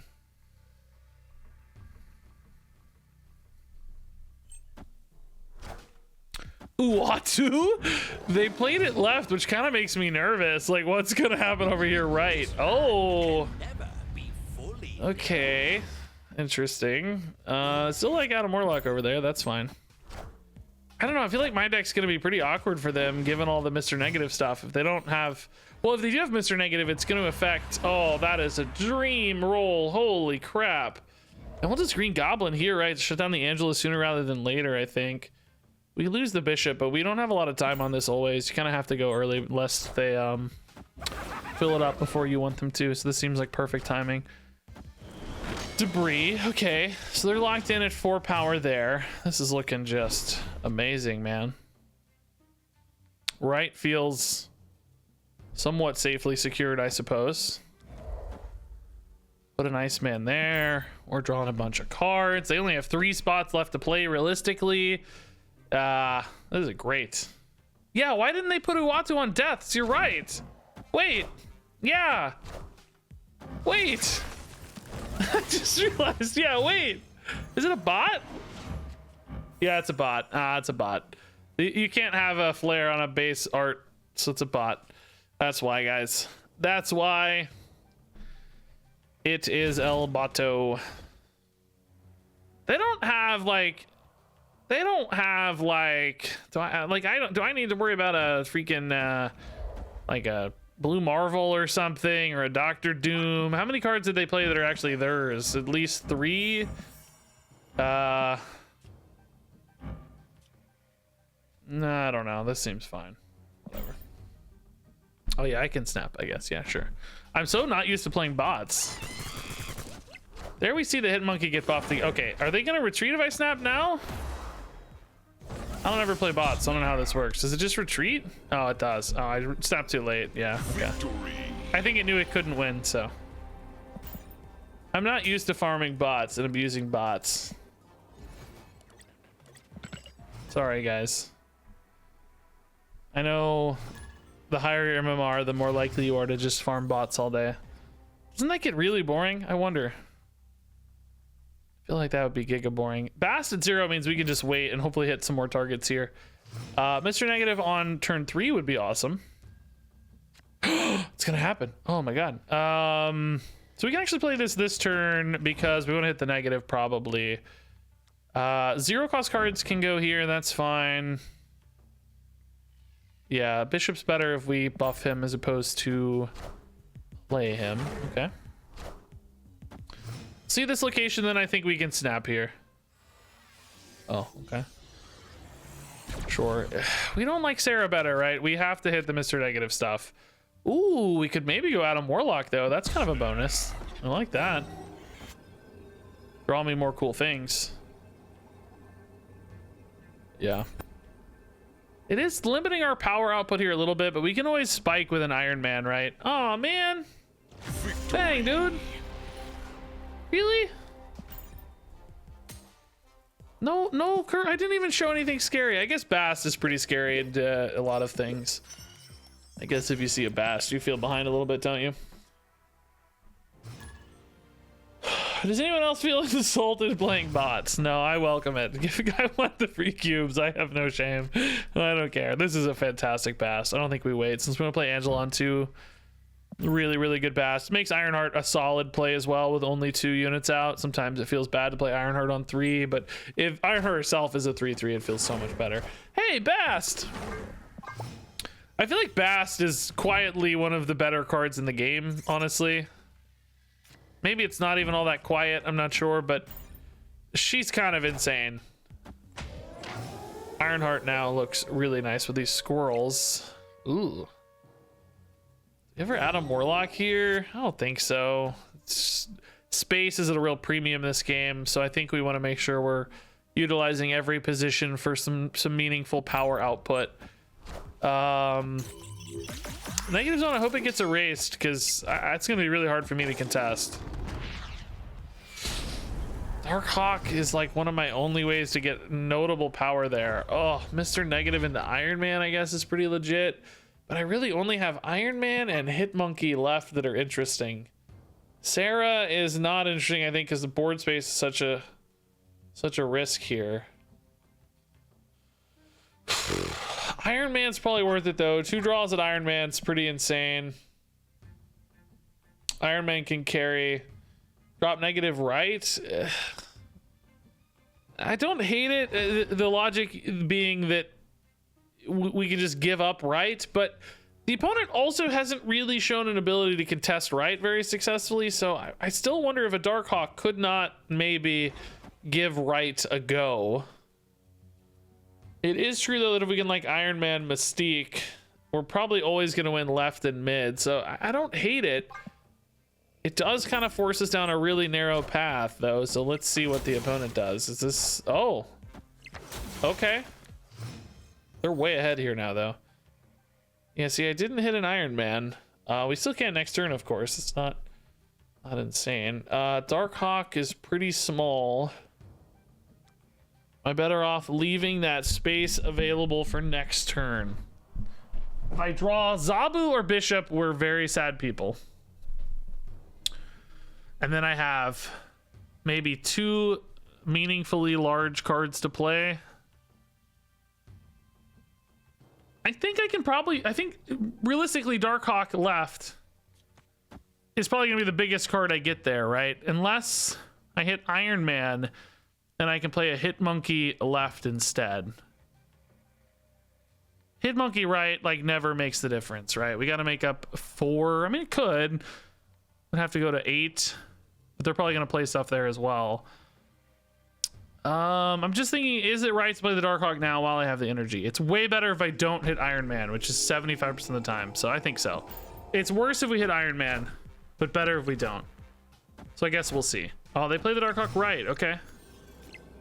Yeah, no Iron Man, so Darkhawk definitely feels like the right call there. In which case... Hitmonkey, you're just...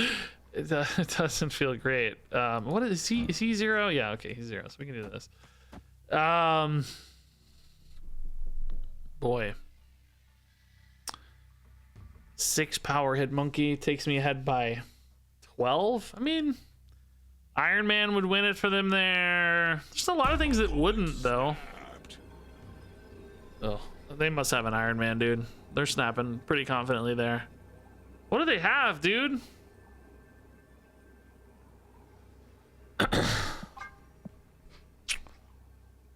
Maybe we do it this way, actually, right? I don't know. Now I'm thinking about this. It's probably better. This is more power, right? It's 9 instead of 6. I really don't want to risk 4 cubes on this, but I just want to see. If they have Iron Man, they just own. Because we missed the Iron Man. If they hit it, it's just game over, right? Negative hit monkey looks cool, by the way. Yeah. I am Iron Dang, Man. wait, that's only 18. Oh, but Ironheart gets it. Ironheart gets it. They went. Oh, it's just hit monkey, but that's big enough, right? That's gotta be. Wait, no. Oh my God. My last second pivot, dude. my last second pivot into the swap here, saving the day, dude. Oh my God. Their Hitmonkey was a tiny little baby. It's crazy we were both playing Hitmonkey negative decks, though, and that seems kind of unlikely, I guess. Wild, dude. Wild. Ooh, negative early we like. Angela Bishop 2 is a great start, so we know we're going to have the early setup into the negative. Mindscape... I guess Mindscape's not too bad. Dude, I guess we actually like Bast a little better, don't we? Just it's so much power already here. I hate that it's off curve. We could have played it on 1. We'd be absolutely over the moon. I think this means the bishop probably goes for us. I think Angela just often contributes way more power.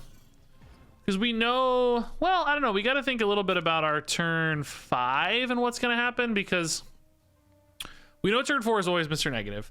Turn 5 could very easily be Angela Ironheart if I wanted to play bishop now. Angela Ironheart plus hopefully like a 0 cost Mr. Negative card. Now we might hit something like Sarah instead, which I think we would end up passing on. But I guess I think that means that bishop is worth it instead. Do we put bishop and Angela together? We're not going to have so many cards that I think that's... Yeah, let's maybe put... Angela needs space, but I don't think I'm going to play enough cards that she actually needs a full complement anyway. I think I'm going to put her left and Mr. Negative right, basically. Electro Daredevil. Okay, so that certainly reads Galactus right. Which we don't have ways to disrupt, but we do potentially have ways to just beat. They're going to play it on 5 and then get my hand. They're going to have a Mystique. Oh, no, they're not going to get my hand because Mindscape's going to be gone. So I'll have my hand. Okay, I think this is still correct. Keeping these under Shang-Chi range as long as possible, but still getting some power here. Oh, okay. Well, scratch that. I think we just lose now, right?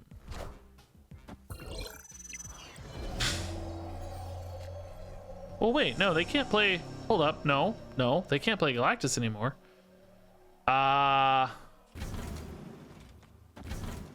Maybe we don't lose? I mean, we're gonna pull ahead right on this and then play for the tiebreaker, because Iron Man is insane for tiebreakers.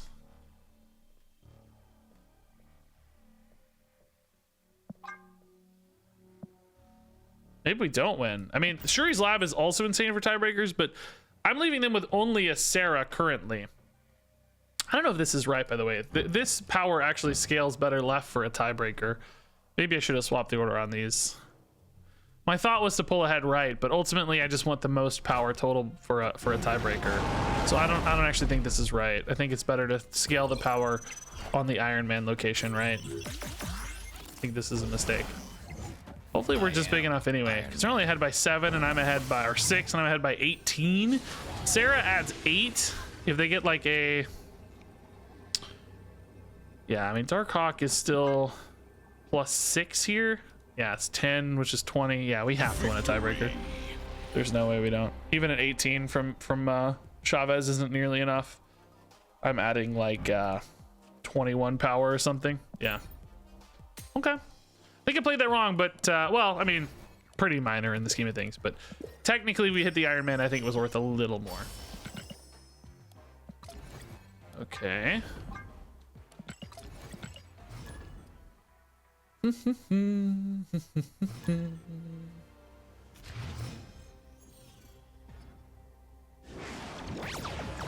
Oh, okay. We like that. I don't want to snap. I think it shows our hand too early on the peak. If we are gonna snap, I think around like turn 3 or something would be better. So they don't think it's because of the peak. They might think, oh, he's got some other small thing that's not that interesting.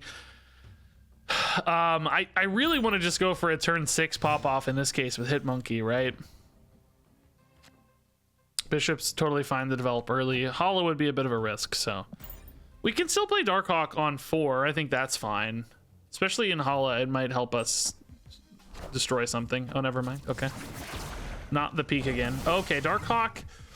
Ooh, do we want to contribute even more to Kiln here? I mean, Darkhawk plus and eventually an Ironheart can contest it pretty hard. I could go ahead and put in like an Ironheart now, though. It makes the eventual Hitmonkey smaller, but it really shores this up because currently Darkhawk's pretty big, but he is going to get smaller throughout the course of the game. So the additional 3 here could make a pretty big difference. I still feel really good about winning another location thanks to Iron Man. So I think this is okay. Do we snap this? Yeah, they haven't really seen much yet. Let's snap. I'm a little bit worried about their peak, but not as worried because Scarlet Witch to me does not indicate things like a Mr. Negative deck. So something like Iron Man is pretty incredibly unlikely in this matchup, I think. Hopefully nothing too big. Oh, that would have been insane if we revealed first. As it stands currently, though, totally fine. And even as this shrinks, it looks like we have a really notable advantage here. I don't think Mr. Negative is necessary, right? I think we're good enough as is. Sarah's just, well, what is Sarah actually going to do? It's going to discount the cost of Zabu by 1 and Mr. Negative by 1. We don't care about that. It's going to discount the top deck by 1. Mr. Negative would discount the top deck by either 2, but I can play everything anyway. So yeah, Sarah's just more power, right? It's fine. Sarah's more power. By the way, the fact that this hides the number has confused me so many times today because when you click, it shows 2. That's a bug. It's supposed to show 0, but it's that gun covering the numbers feels like a huge design oversight. They need to scoot it down just a little.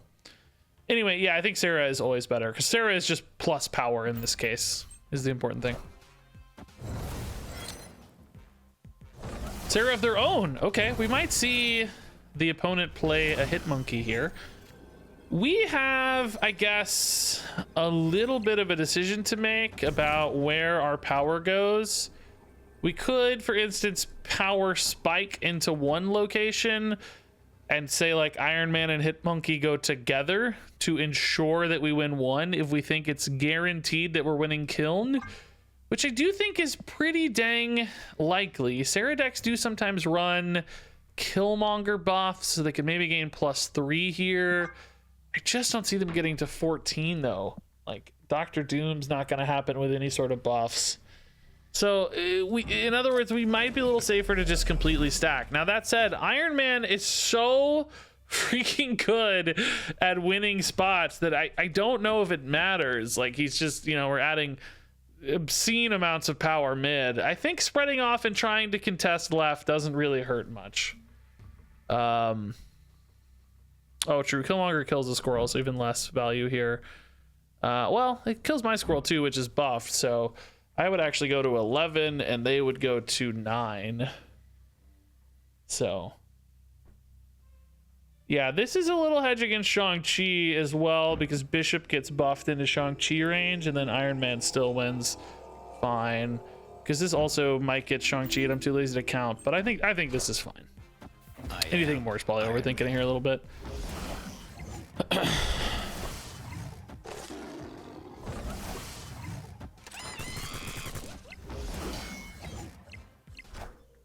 Yeah, there's the Shang-Chi on the Bishop, but we should be big enough. They can't add a lot of power from there. There's the Killmonger we talked about, yeah. Oh, Hitmonkey is big. Dang, dude. Dang, no. No, dude. Oh my god, bro. No way, dude. No way, dude. I thought this was gonna die to Shang-Chi, so I didn't put it mid. It would have worked if I did. It only got to 8 though. Actually insane. Man, I want to build a regular Sarah Hitmonkey deck like this. You guys made me play negative. Sucks. We talked about this, right? We talked about this. Like, do you stack one spot or split? And the split hurt us. Dang, really, really powerful combination. This card is so busted, dude. It's so busted. It's so crazy. It's just such free power output. 1 energy there for 8 power. It's so gross. I think Hitmonkey is going to be one of the best season pass cards we ever have. He feels so good to me. London Iron Man is insane. London Iron Heart is also pretty good. Bishop London and Angel London, not as interesting, of course, because they don't scale off copied cards. Things like Darkhawk, Hitmonkey, and the Iron Pair are best in London, I think. Mystique Iron Man alone could darn near carry this. So we can maybe put an Angel here and then just Iron Man Mystique here and finish on like Mystique Ironheart. We may not even need anything else. Angel is +6 here in this case. The problem is that second Angel is so weak. I mean, everything gets buffed by Ironheart a little bit, so it may not really matter too much, but the second Angel is just so weak, it makes me nervous.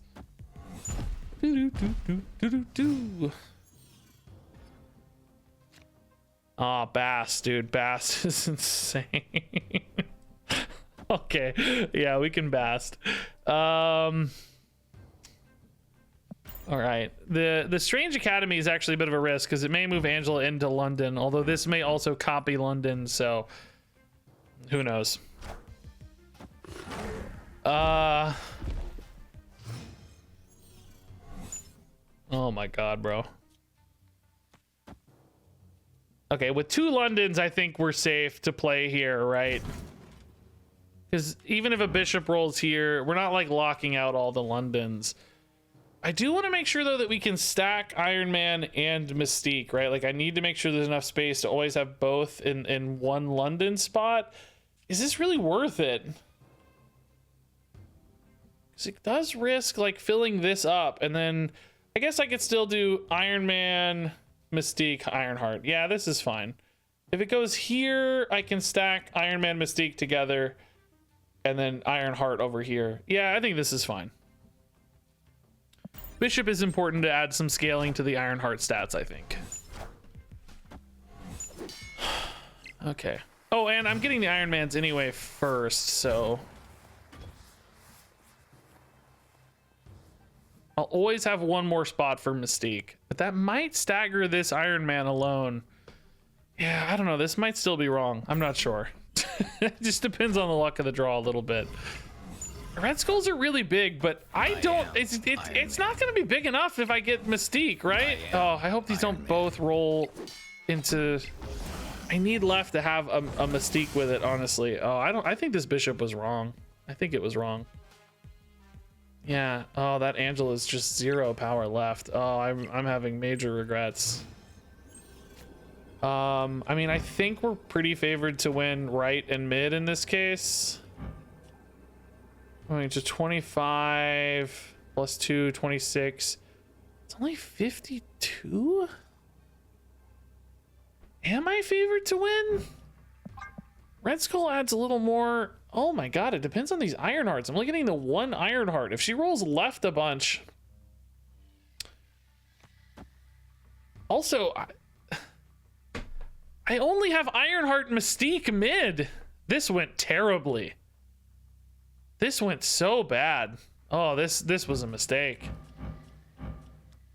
Heart right? No, that's worse. Mystique, I have to have the Mystique scaling with Iron Man. There's no way that's right. I think we lost. I think the bishop was a throw, man. I think we would have had this if I didn't bishop. It's weird though, because if you take away the bishop power, we just really don't have that much power either. These red skulls are just so freaking big. They're just 52. I don't know, man. I don't think we had it. Oh, dude, Mr. Negative decks feel hard. They just don't. It just doesn't line up all that often. Like already, look how terrible this hand is for Mr. Negative. I hate that we wasted time on this. I don't think this is gonna be good. Oh God. Mojo World is terrible for this. We already lost. We already lost the game. Escaped.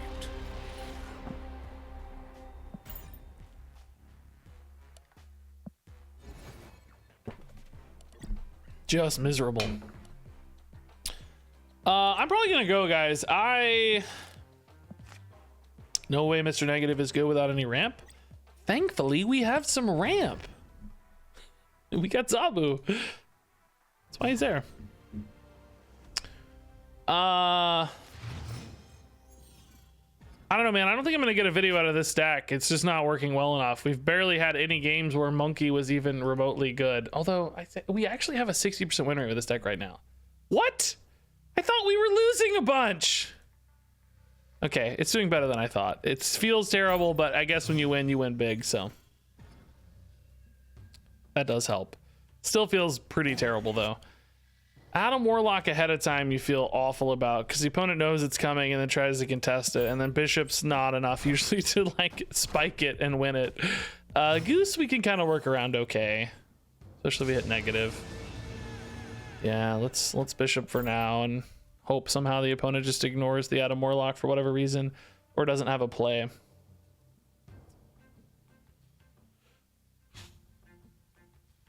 Can you play the bounce hit monkey deck for a game? We already got a lot of good games with it, honestly. Oh, looks like they might be playing some bounce hit monkey stuff. There'll be a video up like in 4 hours or something. I'm gonna work on the video after this stream, so if you want to check out YouTube later. Orca Storm? Come on, that's really sad. I can't even play the Mr. Negative there. Because of the goose. They just win that for free. Is Mr. Negative even good? It's not big enough. We have Iron Man and Mystique in hand. Is there any cool play with like a Darkhawk now and then Sarah on 5? This is 4 and 2. I mean, theoretically 4 and 2 kind of gets you there, but there's just no power on these without a Bast. I think we got to retreat on the snap. This deck is very much a retreat often kind of deck. You got to take some 4 cube wins to make up for all the 1 cube losses. Yeah, the first monkey deck was great. This monkey deck does not feel so great. Also, monkey just doesn't feel as important in this list. Adam Warlock on Muir Island can be cool, but most opponents play stuff here early, so it's gonna be hard to pull that ahead. I would rather have Zabu to get this negative down a turn earlier. Huh, they chose to Quicksilver not on Muir Island. Okay. Live from the Daily Bugle. I mean, I feel a lot better about the Adam Warlock now, but we play Zabu, of course. Mr. Negative needs to get down early. We can even play negative left and negate his negativeness, which is cool. You think Agatha? Yeah, it could be. Yeah, I've seen some Quicksilver Domino Agatha decks, which I still don't think is the right way to do it, but hey, it happens. Lockjaw Agatha, I don't believe in so much. Although the way where they played it though does make you wonder. So I don't know. Maybe it is. Maybe it is.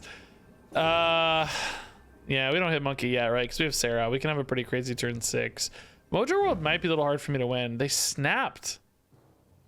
Is this a bot? Do I go ahead and put the Iron Man here just because I really want to get the Adam Warlock, and I'm like 99% sure this always wins. And it just starts getting buffed sooner. It's exposed to like Enchantress, I guess. It's not exposed to it's gonna go to 6 on 4, 5. And it's not exposed to Shang-Chi. I think we do. I think we just make sure Adam Warlock always wins. Oh, they didn't play that in their Lockjaw. I am Iron Man. Okay. Well, now I'm nervous. I don't know what to make of this now. That's a good roll. Dang, I didn't even think about the...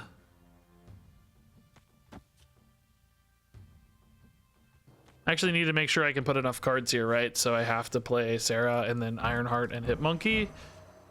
Let's just wait on the Angela, right? There's no reason to Angela. There is certainly a reason to Mystique first because we just played Iron Man. But no reason to Angela. We can save that for the Hit Monkey turn. I mean, yeah. Outside of an Enchantress, left looks just absolutely giga secured. Even if they have their own Iron Man Mystique, it might be hard to catch up on the just power totals. Thor. Is this a bot? Wait, this is my negative? What? Oh, that's my negative from Daily Bugle. Oh, I didn't even realize. It's gotta be a bot, right? There's no... Yeah, it's a bot. Okay, this is shiny a flare on a base card. It's a bot, 100%. Has to be a bot, which certainly makes us snap because we are 1000% going to win. In fact, we are obscenely strong. Where does this go? Does it even matter? To be honest, I think we're just giga strong. Let's just power pack. Let's just power pack mid. They really can't add enough power mid, right?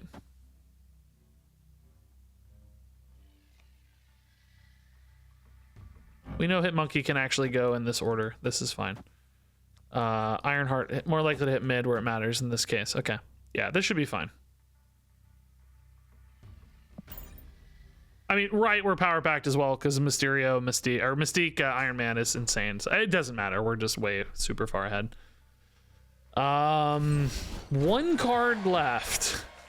Okay, dude, these bots. I'll take the cubes, don't get me wrong, but yeah, he worked. We played 4 cards and he went to +8, so that's good to know. Wow, Ironheart did not hit anything mid. Okay, screw me. Dr. Doom, oh no. Oh no, man.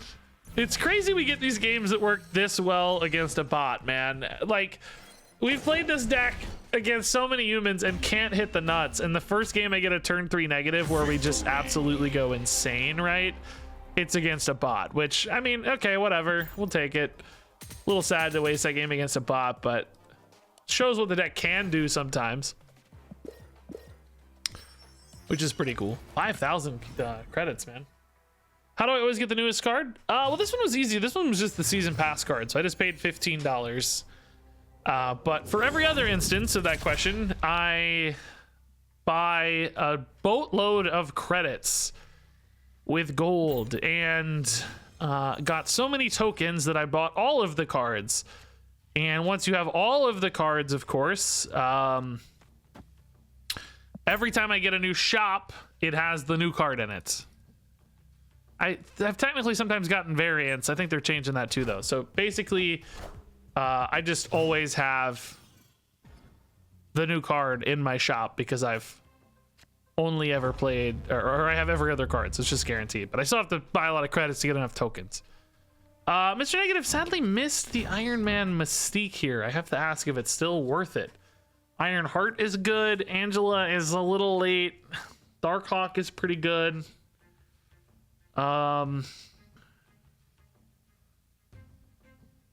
Sarah is fine, but not really important.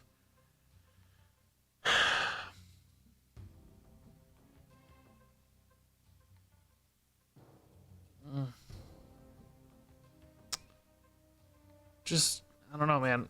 Iron Man Mystique might be enough to carry this anyway. I just need to make sure I get enough power. This may not be worth it. It's pretty free, I'll say. Like, it doesn't really, you know, -1 power in this spot probably doesn't matter. I think Nexus and Sanctum are going to decide this game for the most part. So it's probably kind of free. Just buff an Ironheart or something. Is Angela my best play here? She's going to go to 6. Darkhawk would be notably bigger if I want to wait for the Darkhawk, and he would be 0, so we can play him on a future turn. In that case, do we ever go for like an Adam Warlock here? Because we just don't expect to ever care about Elysium ever again. Like, we're expecting all of our power to go left with Darkhawk or Ironheart. Well, this does make the Ironheart less likely to go mid. I don't know. We're not winning this anyway because Nexus is where the power comes from. So no, I think we wait. We just wait. Nexus is going to outscale it anyway, so... they did lose some power in Nexus. We might have been able to, but they're gaining Falcon Vulture power, so... I don't know. It still seems unlikely. Yeah, Zabu... doesn't matter. The problem is I cannot hit Monkey on any turn except... like, if I don't draw Darkhawk, which actually now is pretty unlikely, it's a 1 in 4. I guess, do I just go for the big hit Monkey this turn? Right? Like, just play all these and then hit Monkey so that he's really big. And then Iron Man Mystique on the final turn.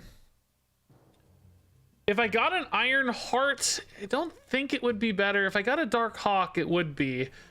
But I can't do all this stuff and get a big hit Monkey. So if I want the big hit Monkey, it has to be now. He's +6. Angela would also be +6. But this might also let me draw an extra card, but that doesn't matter. I don't know. I think we hit Monkey now just for safety's sake to make sure that we have a play. Opponent snaps. They're going to have like a Heimdall with Vulture and Craven and stuff. I mean, that is a lot of power, but does it beat Iron Man Mystique, I wonder? You think Iron Man now? Oh man, it would have worked out with the... well, no, I guess not. Valkyrie already reset it. I don't hate that. It's a little more exposed to removal, but does this deck have removal, I guess, is a question. Gives me more flexibility next turn. I think that's a reasonable idea.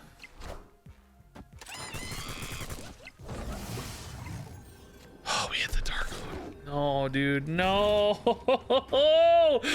We hit the 1 in 4. That's so sad.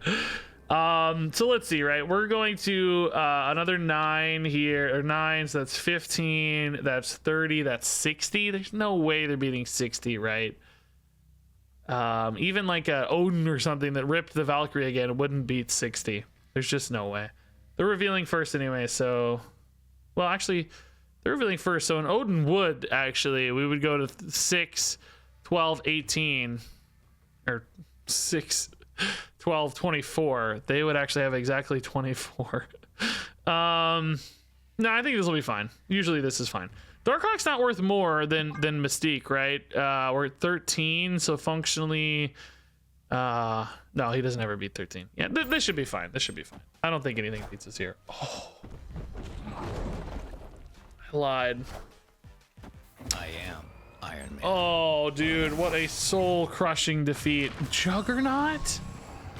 I am. Oh, Iron dude. The Iron Man last turn would have worked out way better. Dang.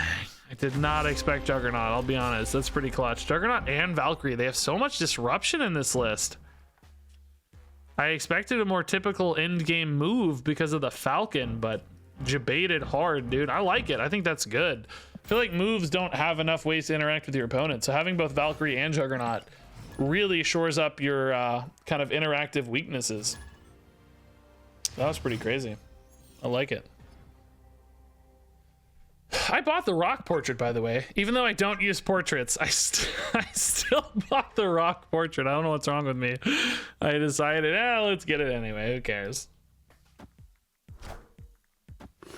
Bass on 1 must feel beautiful. I wish I knew what that was like. Okay. Top deck negative would be beautiful. You bought a meme? I did, yeah. I don't regret it either, honestly. I feel pretty good about it. case I ever need to use it, I'll have it. Oh, sorry.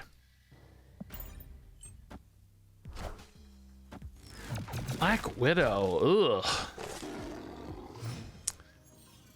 I mean, it's a bishop buff, I guess, if we want to think about it positively. Vibranium Mines kind of makes Darkhawk insane sometimes. So hopefully they have to play to that eventually. This Black Widow variant, by the way, dude, that is cool. The nullified Black Widow, man. That's sick. Kind of looks like Batman character. Like it looks like a Batwoman or something.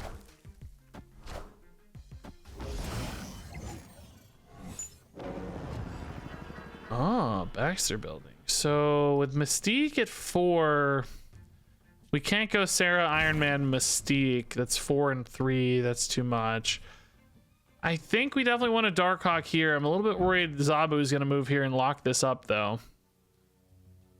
If I showed the Darkhawk early, that is a little bit of a downside, but that means I'm just skipping my turn 4 right now. If they ever want to contest Vibranium Mines, they still have to play to it at some point. Even if it's on the final turn, it still connects with the Darkhawk, so I think that's all right. Let me play Iron Man Angela on the final turn, but how interesting is that? Need like an Iron Heart or a Hit Monkey or something that feels better. Hit Monkey would actually be decent. Angela, Hit Monkey, Iron Man on the final turn could do some cool stuff. Might be logical to just put the Sarah here to not risk the Zabu. We can still get big off Bishop though, so I don't think we have to necessarily. Yeah, they may have a very big Hit Monkey here as well. It's gonna be really hard to predict where that goes. Yeah, unfortunately we hit this hub. Man, I feel like we're getting some bad rolls today. I do love the Ironheart though.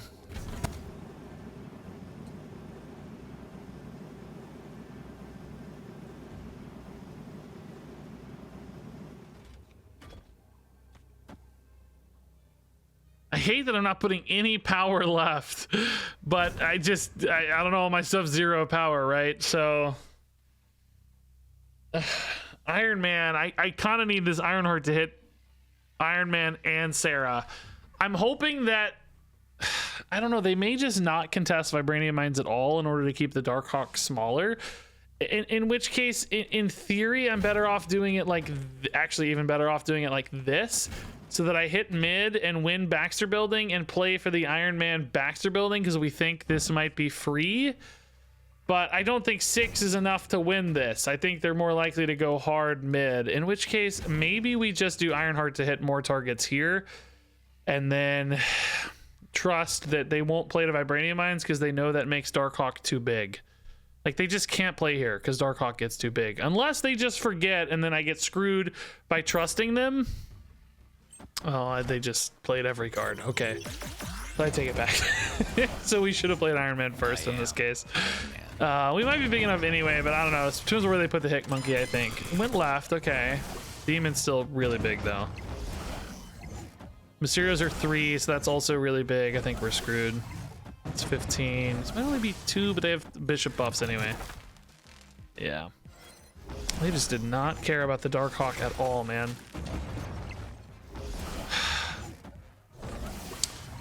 If I'd hit, I mean, it wasn't likely necessarily to hit the Iron Man, but if we had, we'd have another +4 here. Yeah, I mean, they did recognize they didn't care about this because this is where they put the hood, right? By the way, doesn't it feel good to play that deck? Look how good that was. I miss it already. We could have won this if I hit an Iron Man roll. It was like a 1 in 5 or 1 in 6 or 1 in 5, I guess. Well, I don't know. We had to hit Sarah and Iron Man. It was going to be kind of tough. If we'd known they were going to commit this hard to Vibranium Mines, we also could have actually just played Angela, although I guess that's only ever the same as the Sarah has now. So we just had to high roll the Iron Man. Some tough. This deck, it really requires a lot of patience to feel good. Like, you have to have some patience to be happy playing this deck, because you're gonna have so many games that just completely whiff, where you just totally backfire, and it doesn't do what you want. Like this game, for instance, a perfect Perfect example. I do have Mr. Negative, so we can play 0 cost cards here if we manage to keep any. Just like one Iron Man could maybe win this. Angela may not even be worth it. She's only 6 power. Is that going to be one of the bigger plays that I have post Mr. Negative? It just depends. Oh man. Okay, I just don't have space to play this. I can't put Mr. Negative mid. I forgot. That's kind of nice, actually. We do still have Iron Man in the deck and Mystique in the deck and Ironheart in the deck. So this is still very winnable, I think. Actually pretty winnable. I need to hit Iron Man specifically, though. That's really going to be the goal here. Shang-Chi already? Bro, that is not cool. Iron Man me. Bast. I mean, Bast is not bad. Anything I draw is going to cost 0 that I care about. Sarah I won't care about. So I can wait maybe. Probably still trying to think if like do I just still play the Darkhawk here to give me more energy for a Hit Monkey next turn? Hit Monkey can only go right though. He's just never going to be that big.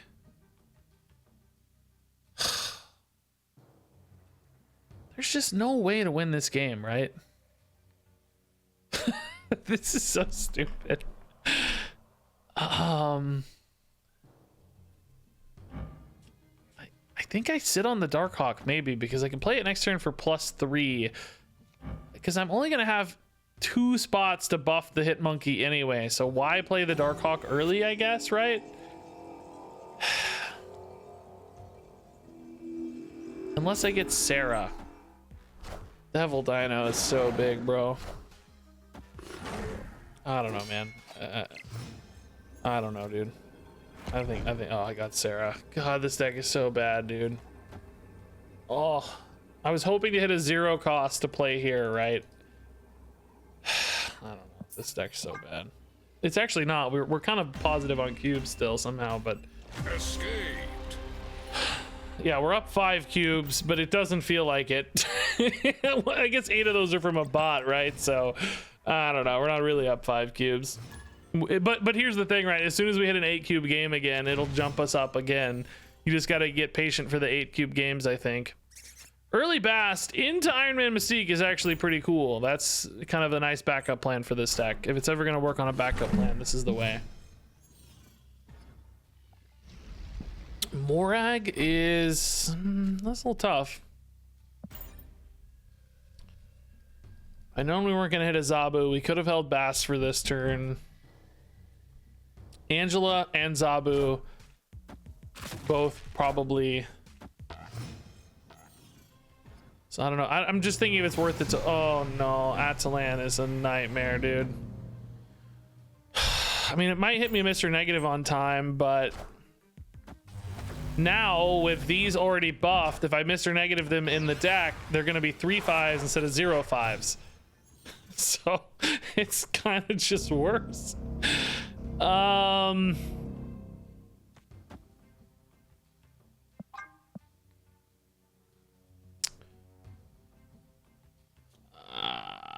mean, technically an Iron Man could be better there. As a 5/3, he's kind of worth 9 power, and then Ironheart in particular could scale it up.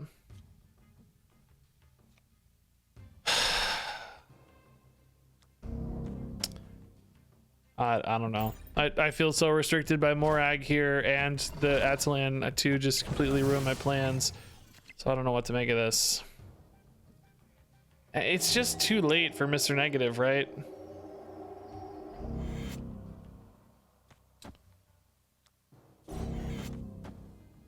Oh, that doesn't work. Oh, God.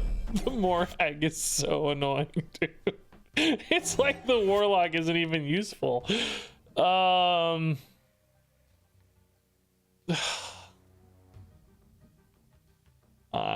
mean, obviously we lose, right? Everything's so big. I could maybe hit an Ironheart that somehow pulls me out of this, but Oh, Iron Man, dude. I can't play for a tie though. Oh, dude, that's so that's so frustrating, dude. Oh, I'd have to hit all 3 here to even tie. That's not even remotely viable. Okay. Okay. This deck, dude, I hate playing decks like this. I like you know, Sarah Miracle decks because you have like you have so many options and like so many ways to play, and you can really make a lot of decisions and stuff. This deck, it's like the opposite of that. This deck, you have an incredibly prescribed game plan. You have to hit things at the right times or it just completely falls apart and fails. And that's just way less fun to me. I like the idea of having a really prescribed game plan. Yeah, I wanted to play Sarah Monkey tonight, but everybody voted for Mr. Negative instead. It's just so bad. It's so much weaker. No surprise to me, but you guys wanted to see it, so if that's what's fun.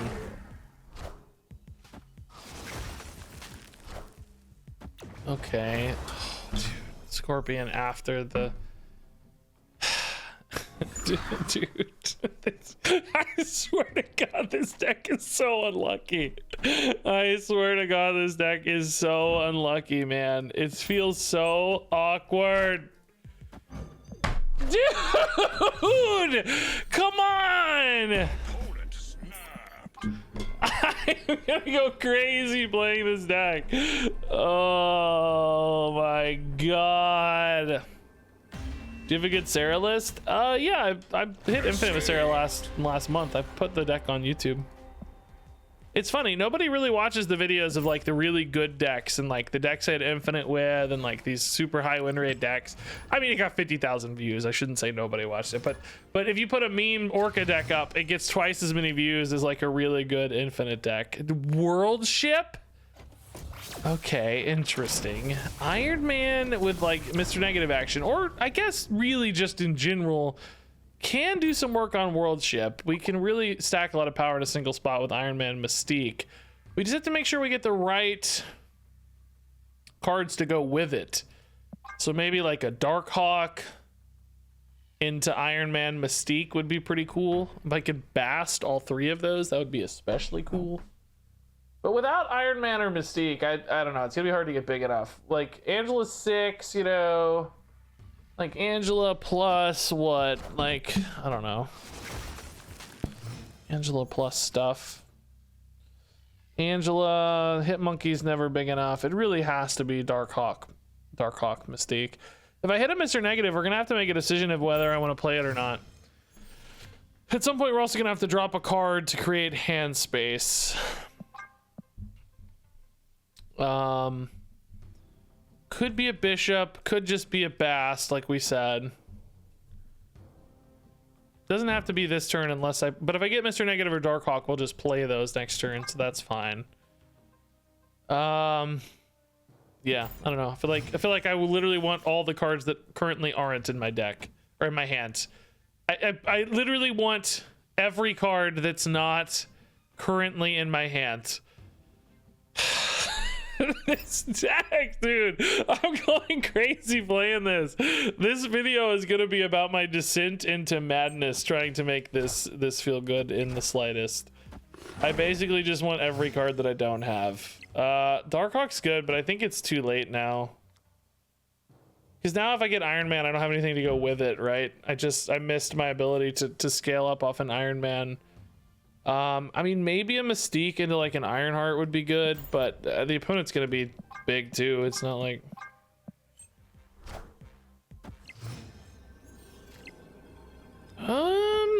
Okay, actually, that was what I asked for. I mean, this is pretty big. We'll definitely see if it plays out, man. I don't know. They could obviously have some big, scary stuff, but this is quite a bit of power.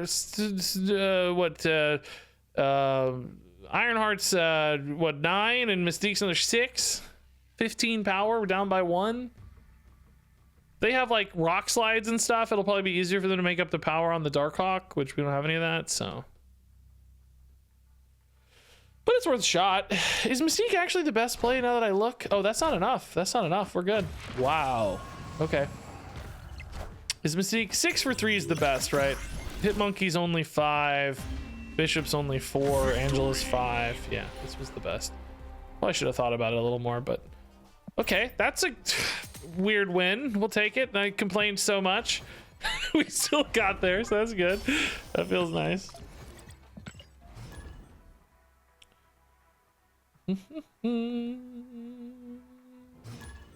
Man slowly succumbs to the abyss in front of hundreds of strangers. Well, I mean, how many games have we played, right? I like Warlock on 2 so much that I think we passed on 1, right? We've played 18 games, okay? We have a 44% win rate. We're actually still positive on cubes, technically, so we're ahead, we're climbing. But how many times have we hit negative into an actual good result?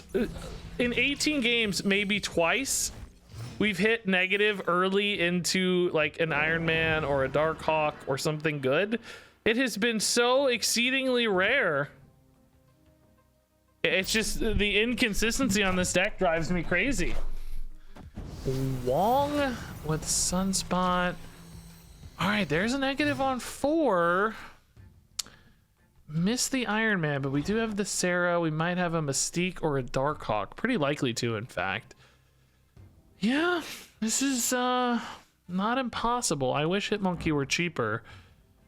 Iron Man at 4 though. Hitmonkey at 1. Like, is Iron Man gonna be the line? With Mystique, it almost certainly will be. But oh, Darkhawk is great. This Adam Warlock going uncontested is actually insane.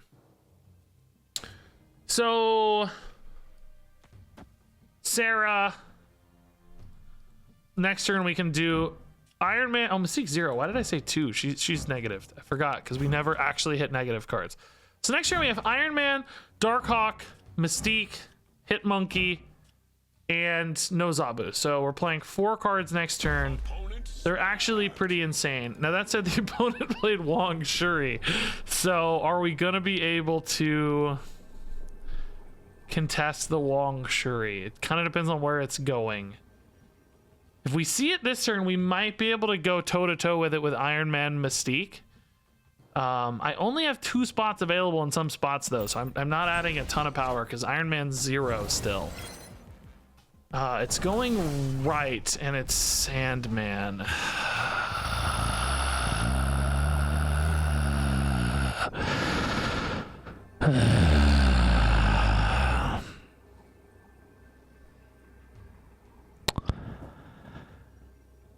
I'm gonna cry.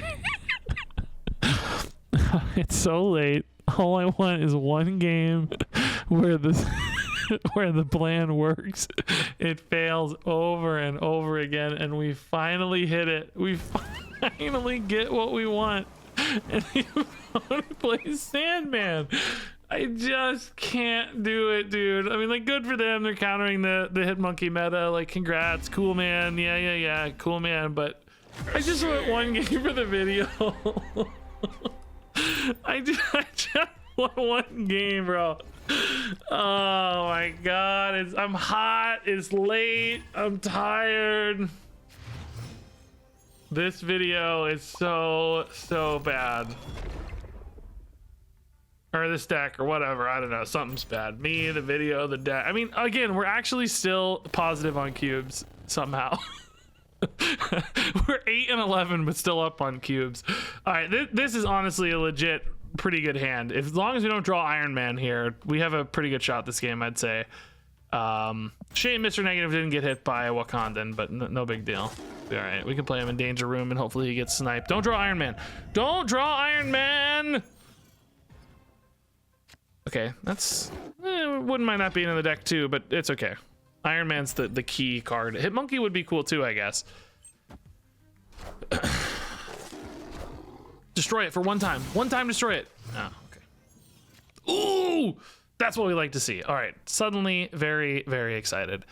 So, this turn's actually a little clunky. Maybe this is a Darkhawk turn. Turn 5, if we hit the Sarah, we're probably still playing a Sarah. If not, Angela Ironheart looks fine, and then we try to do some spicy Iron Man stuff on 6, maybe with a Hitmonkey or something, right? Do we play the Dark Hawk left and go toe-to-toe? I think so, because we're going to outscale that power pretty reliably. Let's make them work for it a little bit. I like this. Sabu Sentinel feels like a Sarah deck to me. Oh, they're going to see Ironheart or Mystique there. Definitely not Iron Man. Bishop is fine next turn, right? Because I want to have enough energy to play anything I get, which I guess 4 cost max. If I get a Sarah, I wouldn't be able to play it, but that's fine. I don't know, dude, this White Queen's actually kind of hard to beat, but this is just where this power needs to go. I mean, nothing's that hard to beat with Iron Man, for the record, but mid's gonna feel weird to contest because it's so risky, right? The dream draw here would be a hit monkey, I guess. We really don't want to hit Sarah. Sarah's the bad draw. Double Dino. Okay, so we can still beat that with Iron Man. They're gonna think that's safe, but it's not. It's not safe. Not Sarah. Oh, God. Even the games, man, where I think I'm kind of lucky, I'm not actually lucky. So this goes to 30 left. Like, surely they don't add power left, right? They're ahead by 12. There's no way they add power left. They think they're well, they don't know if they're safe because of Iron Man, so they could, but they don't add 8+ power left, right? Did I play Bishop in the right order? I feel like I didn't for some reason. I don't know.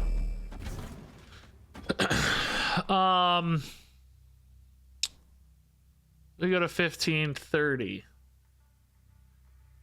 They can't have stolen Iron Man. It grabs the highest cost card, so it was either Mystique or Ironheart. Ironheart is technically quite a bit of power potential here, but it's expensive, so I think this is okay. We could maybe put the Mystique left, but then right's really risky. I think this is fine. I think this is okay. Mystique Dinosaur is big, but that should win us mid and left. We're actually maybe even gonna win right as well. We are, yeah. We're gonna win right as well. Iron Man. Okay, cool. So not a hit monkey game, unfortunately. He would have been awesome this game, but an actual good negative game. I didn't snap because I'm an idiot. I forgot. That's okay though. We don't snap too much on stream, but I kind of need to with this deck because that's how we're making up for the crazy losses over and over again. I really wish I had a hit monkey game, dude, because I need it for the video. A negative to big hit monkey would be cool, but I don't know. We may have to give up on the stream. I'm spending a lot of time on this. I think Angela on 2 is worth the bast on 1 because we need to dump cards for Atalan, so we don't have time to sit here. Even with the Sarah debuff, that's okay. Angela mid into Ironheart mid's cool. Ooh, losing the negative's a little tough.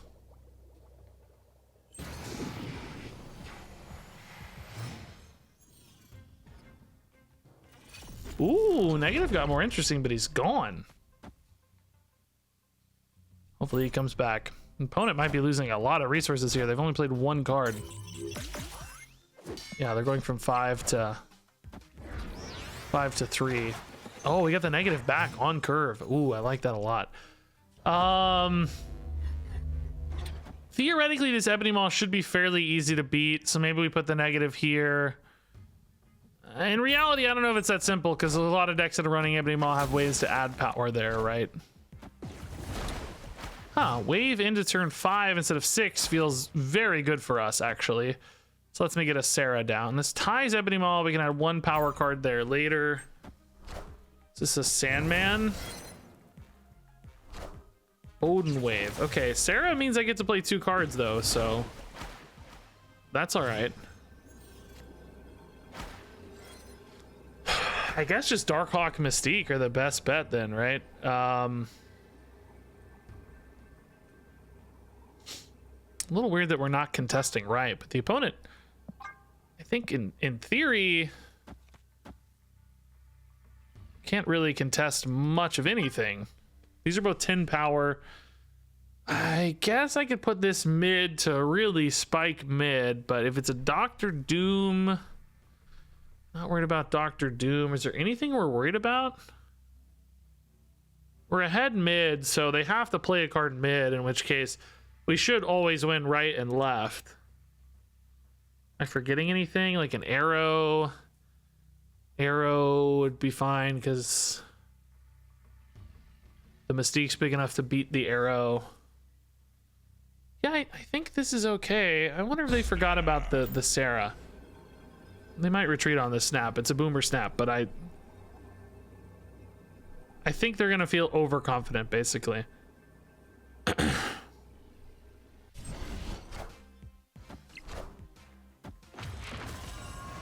Let's see, what could this be? It's an arrow. Yeah, that's fine.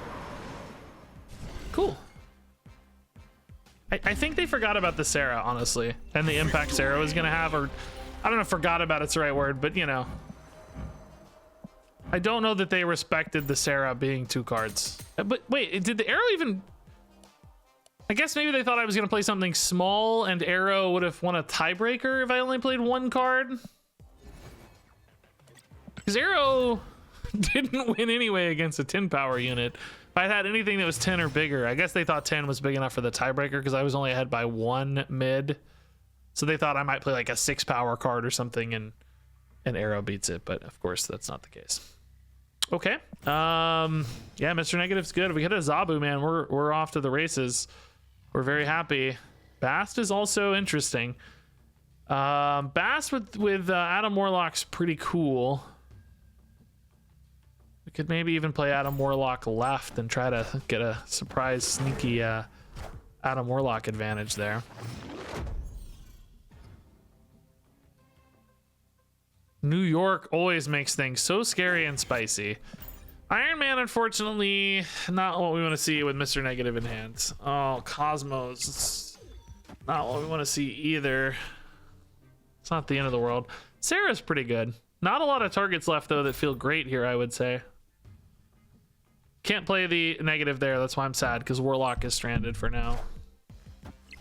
Oh, Negasonic Change Warhead's cool. That's going to be kind of hard for me to play around, isn't it? Iron Man Mystique is awesome. Yeah.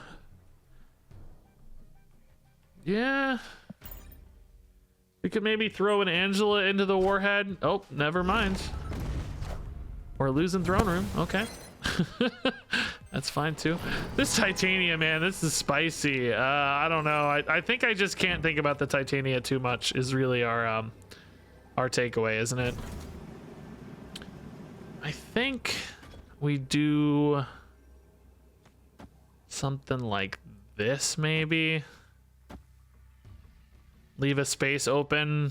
This is pretty big. This is pretty big with the double Iron Mans. It's gonna be hard to beat these Iron Mans, dude. Like, I don't really know what to look out for. Maybe like a destroyer, maybe a... It's hard to know, but we've just got a lot of power in both spots. I think this should be fine. Leaving space for Titania to maybe bounce over, right? I'm too stupid to figure out this Titania. There's odd numbers. So am I getting it or are they getting it? I'm getting it. Yeah, okay. I don't know, dude, whatever. I'm not even sure we need it because the Iron Man's so insane. But I think we're getting it, right? I am Iron Man. Who knows? We take it. We're happy, whatever.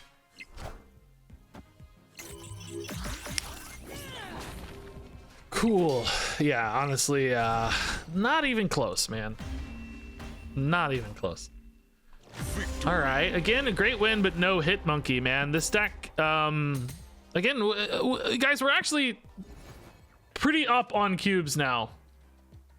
We're up 10 cubes, 50% win rate. It's just not, you know, hit monkey is never appearing. Where is the monkey indeed? Running into a lot of Sandman? I wouldn't say a lot. A few, though, have been certainly annoying. Yeah, there's been some well-timed ones. Hey, there's hit monkey, but not negative. By the way, we built this deck. We haven't really revisited this conversation. We built this deck as a... Our goal was to have some backup hit monkey scenarios where we weren't all in on Mr. Negative, and sometimes we could have like Sarah hit monkey plays. I'll say we have not revisited that conversation since then. I don't know if we have achieved that goal. I'll add. Has the hit monkey goal been satisfied? Of having the backup hit monkey plan? I don't think so. I think it has not really been the backup plan we hoped for.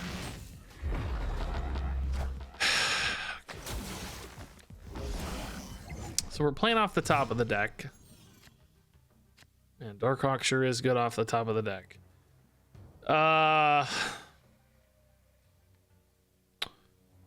Is it good enough though, man? It doesn't feel like it. These all have 0 power, man. I mean, I can play something like this just to buff these, you know, or I guess actually we're better off playing 2 of these always. Just in case I hit a Sarah or something that require, well, Sarah's 4. Yeah, I mean, it's fine. Could also play those next turn. If I hit Ironheart, or I guess I'm actually better off with the Iron Man this turn in that case, because these are easier to weave in with other cards, unless, no, Sarah's got discarded, so there's no Sarah, yeah. So two energy is the most expensive card I'll get next turn, in which case I'm better off playing the big one now and the small ones next turn, I suppose. Blue Marvel, okay, that's not like crazy power output or anything. Yeah, sadly Zabu was far and away the worst roll. Mystique was better. Ironheart was way better. I guess it's a little better than Bast, technically. This does not win, right? There's just no way that the Darkhawk is big enough left. They only have 2 cards in deck. No, it's terrible. It's only 8. They're already at 6, so it's not gonna work. Yeah, this we've had the worst RNG, I feel like, this run, but the fact that we have, I feel like, had such bad RNG and we're still up on cubes is kind of an interesting sign. That sort of tells you that maybe this isn't as bad as we think it is. But I gotta go soon, guys. It's getting so late. I'm so tired. I gotta work on videos still. Yeah, I love Warlock on 2. In fact, let's put Bast here just to give Warlock a little bit more of a head start on 2 here. I will say Warlock early is kind of risky, especially if we did have the Mr. Negative. Oh, this Zabu is tough, because now if I hit Mr. Negative, I'm gonna want to play it like it's just a 1 out of 7 though, so I think you play for the Adam Warlock, right? In other words, Adam Warlock draws you cards that then don't have a chance to get negatived, but we don't have the negative yet. So if we had the negative, of course, we would not be playing the Adam Warlock, I don't think, but since we don't have it, this might help me find it on time. Alas, not discovered on time.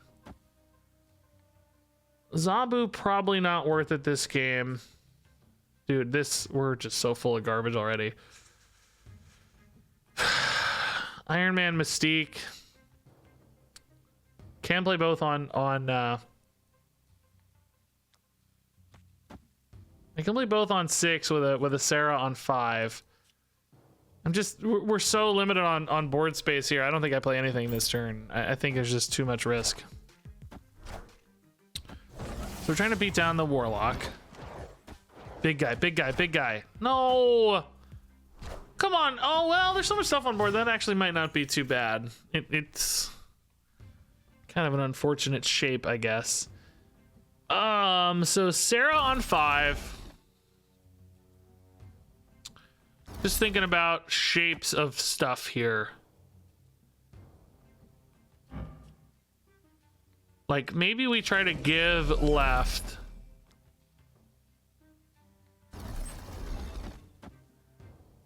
We give left because Typhoid Mary is too hard to win, but we try to win everywhere else. Like Iron Man right and Mystique here, so Sarah goes left. It's gonna be hard to beat Bishop, but they do only have 1 space left, so a 3 power Iron Man's pretty powerful.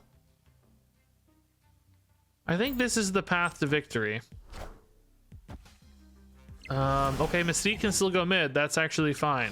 Yeah, that's totally fine. They only have 2 cards left, so Bishop gains 2. I don't know, man. This is gonna be close. Oh, Sarah's 6! Why is Sarah 6? It doesn't matter. It's fine. It doesn't matter if she's 6. It's okay. We do show the Iron Man a turn early, though, which does give them math. Iceman, you suck, bro. Does giving them the math matter? Like, do they have the flexibility necessary to beat it anyway? It doesn't matter. I can't play it left. I don't want to. Well, actually, wait. Can I play it left? Hold up. We can't play it left. Oh, they're so tiny. I didn't realize they're so tiny. This puts us to 7-14.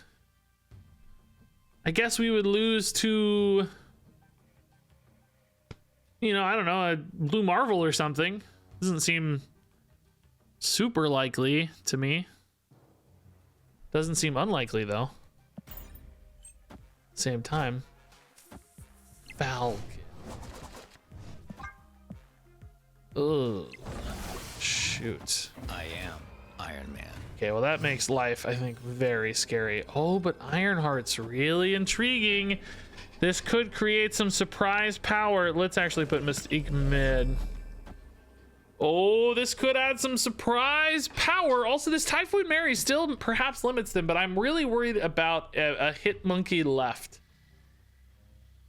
I think they could play 5 cards into Hit Monkey left for +10. Or whatever, 9 plus something small, maybe 10, I don't know, whatever. So somewhere around 20 power. And it's going to be, I would have to hit like 2 Ironhearts left, I think, in order to properly contest the left. And then also, I'm not even that ahead mid. But for 1 cube, I'll definitely play it out. This looks pretty fun. For 1 cube, I think we can see how it goes. I think we often lose without some really good snipes on the Ironheart, though. Iron Man. Mostly left and mid is where we want it, and it went left. Okay, we did get 2 left though. Maybe depending on where they put the guy. Uh-oh, I think they put the guy mid. Hit Monkey mid, maybe. These are all getting debuffed. Is that a Hit Monkey? It's not a Hit Monkey. Hit Monkey, right? No, they didn't have it. Oh, is the Real Mysterio is only 2 anyway, right? So it doesn't matter. They basted it. Oh my god, bro. The 1 power victory. Oh, dude. Hit Monkey, thank you for your 4 power, sir. You were quite valuable to me. Ooh. God, this deck just barely scrapes by, dude. It just barely scrapes by. But again, I'll remind you, we are really up on cubes fairly significantly at this stage. I think we're up like, I don't know. What are we up? We're up 11 cubes. That's really not bad, guys. That's really not too bad. Iceman Zabu is a fine start. I think we can start with the Iceman. That's okay. Is Hit Monkey even good? He seems insane, actually. I don't think he's very good in this deck, for the record. Honestly, we haven't really had a chance to use him that much, but this deck does not reliably contribute to his strengths. Let's put it that way. So I don't think he's great in this deck, but he was insane in bounce. He was regularly a 214, 210, 212. Really high power output on him, I thought. So Ironheart's absolutely nuts. I think we can get a Bishop down. We'll have time to play Darkhawk on 5. Wonder if we put Angela down as well next turn. Depends on what I hit. If I get a Hit Monkey, I might, but he's really good in Convertage. Rock Slide's scary. We care a lot about our draw. 4 cubes is gross. Is it worth playing though, is the question, because we're so likely to draw rocks instead of relevant cards. I don't think it's worth playing. I think we go Angela and Darkhawk next turn, or maybe even just Iron Man next turn, and then Angela Darkhawk on 6 or something. Maybe Darkhawk Mystique on 6 so we can hit it. I don't think it's worth playing. Opponent snapped. Okay, this scary snap. Darkhawks are big in this case, so that's pretty hard to beat, but if we can position well for them, we might be all right. Oh, we got the benefit from Convertage first. That's really coul. Daily Bugle into Darkhawk again, so we know they have a Darkhawk. Got him. Which is bad because we know how big it is from all the rocks. Boy, it sure would be nice if we didn't have to show our Iron Man this turn, but I think we do, because I just have a better curve.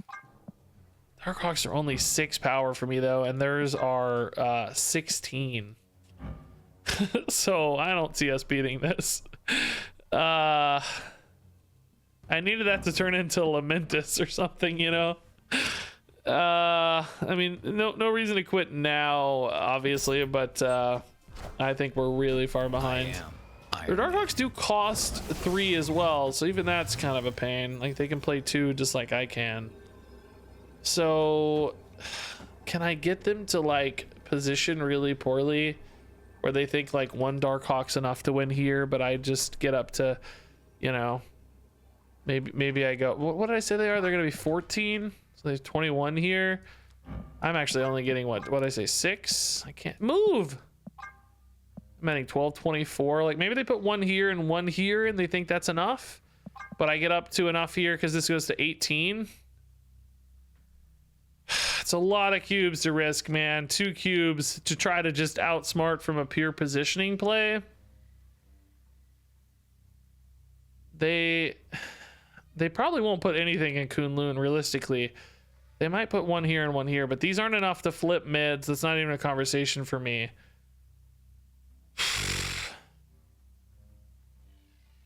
I don't know. I gotta go. Let's end on a high note. Let's try to outsmart them. Yeah, they put both left. I think that's smart. I like that play because they know right's so hard to contest. I think that's pretty heads up. If these could have flipped mid, I would have played them mid, but they just weren't big enough.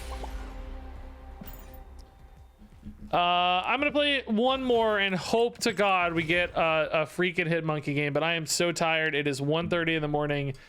I have to go to bed after this. My wife is probably so sad I'm not hanging out with her right now. But hit monkey has cost us everything. The monkey has ruined us. Can we get Zabu 1 time, please? Zabu 1 time, man. Oh, that's a turn wrong. No, we needed that next turn, bro. All right, let's just play the warlock. We're not gonna have time to play it buffed, are we? Well, we could next turn technically. If I had a bishop or Ironheart, I'd rather play that though.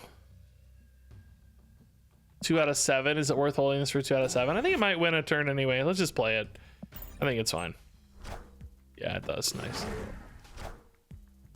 It is kind of bad to draw pre-negative though if I actually think about it. We did hit a bishop though. Just don't hit Iron Man. I don't know. This might be wrong with negative in hand. Oh, never mind. It's awesome. I lied.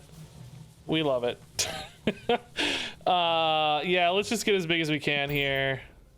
I don't think Shang-Chi's unlikely necessarily, but let's make them have it at the very least. Now I just need to not draw Iron Man this turn, and I think we're really happy. Thankfully the Adam Warlock's gonna turn off, so we just draw 1. That's really nice. 0 going into turn 4, so no Shuri, I guess. That makes me kind of happy. No Iron Man. Mystique is not great at 3, but that's all right. Let's not lock up here on Bifrost, I don't think. Oh, a Tuma. That's pretty cool. Okay. Man, we just don't have a ton of power. I need to hit Iron Man for sure. Okay, Iron Man helps a lot. So this is 2, 4, 7 energy. If we try to get a Darkhawk down, Darkhawk's probably gonna be worth more than Hit Monkey though, to be honest. Hopefully we get Ironheart or Angela, not the Zabu, right? Zabu adds a lot of unfortunate cost. Oh. Okay. Oh, dude, it's always freaking Zabu, bro.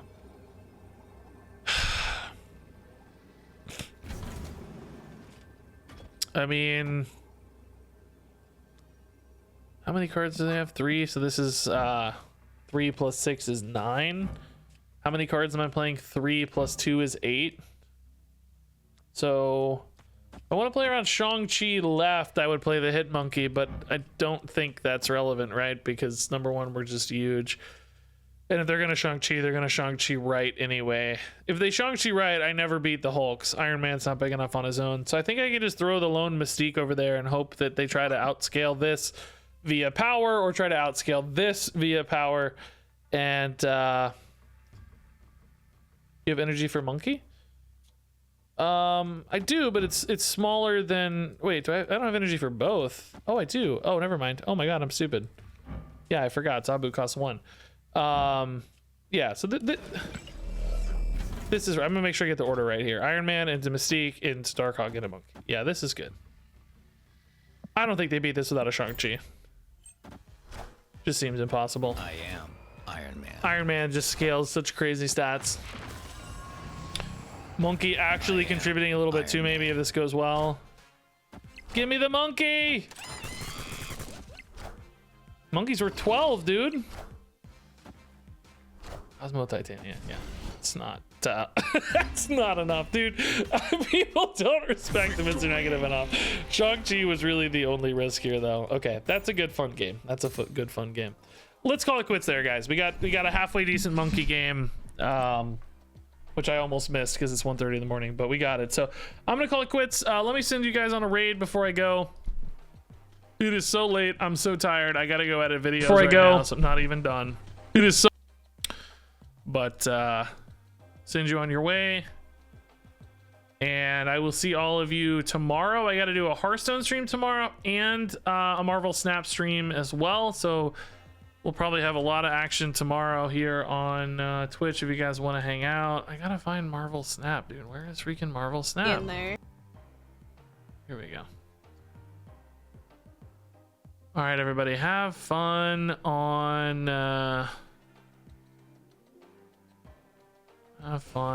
this raid. Thanks for hanging out. Love you all a ton. See you soon. Thanks for watching. Have a good night, etc., etc., etc. Love you. Blah blah blah.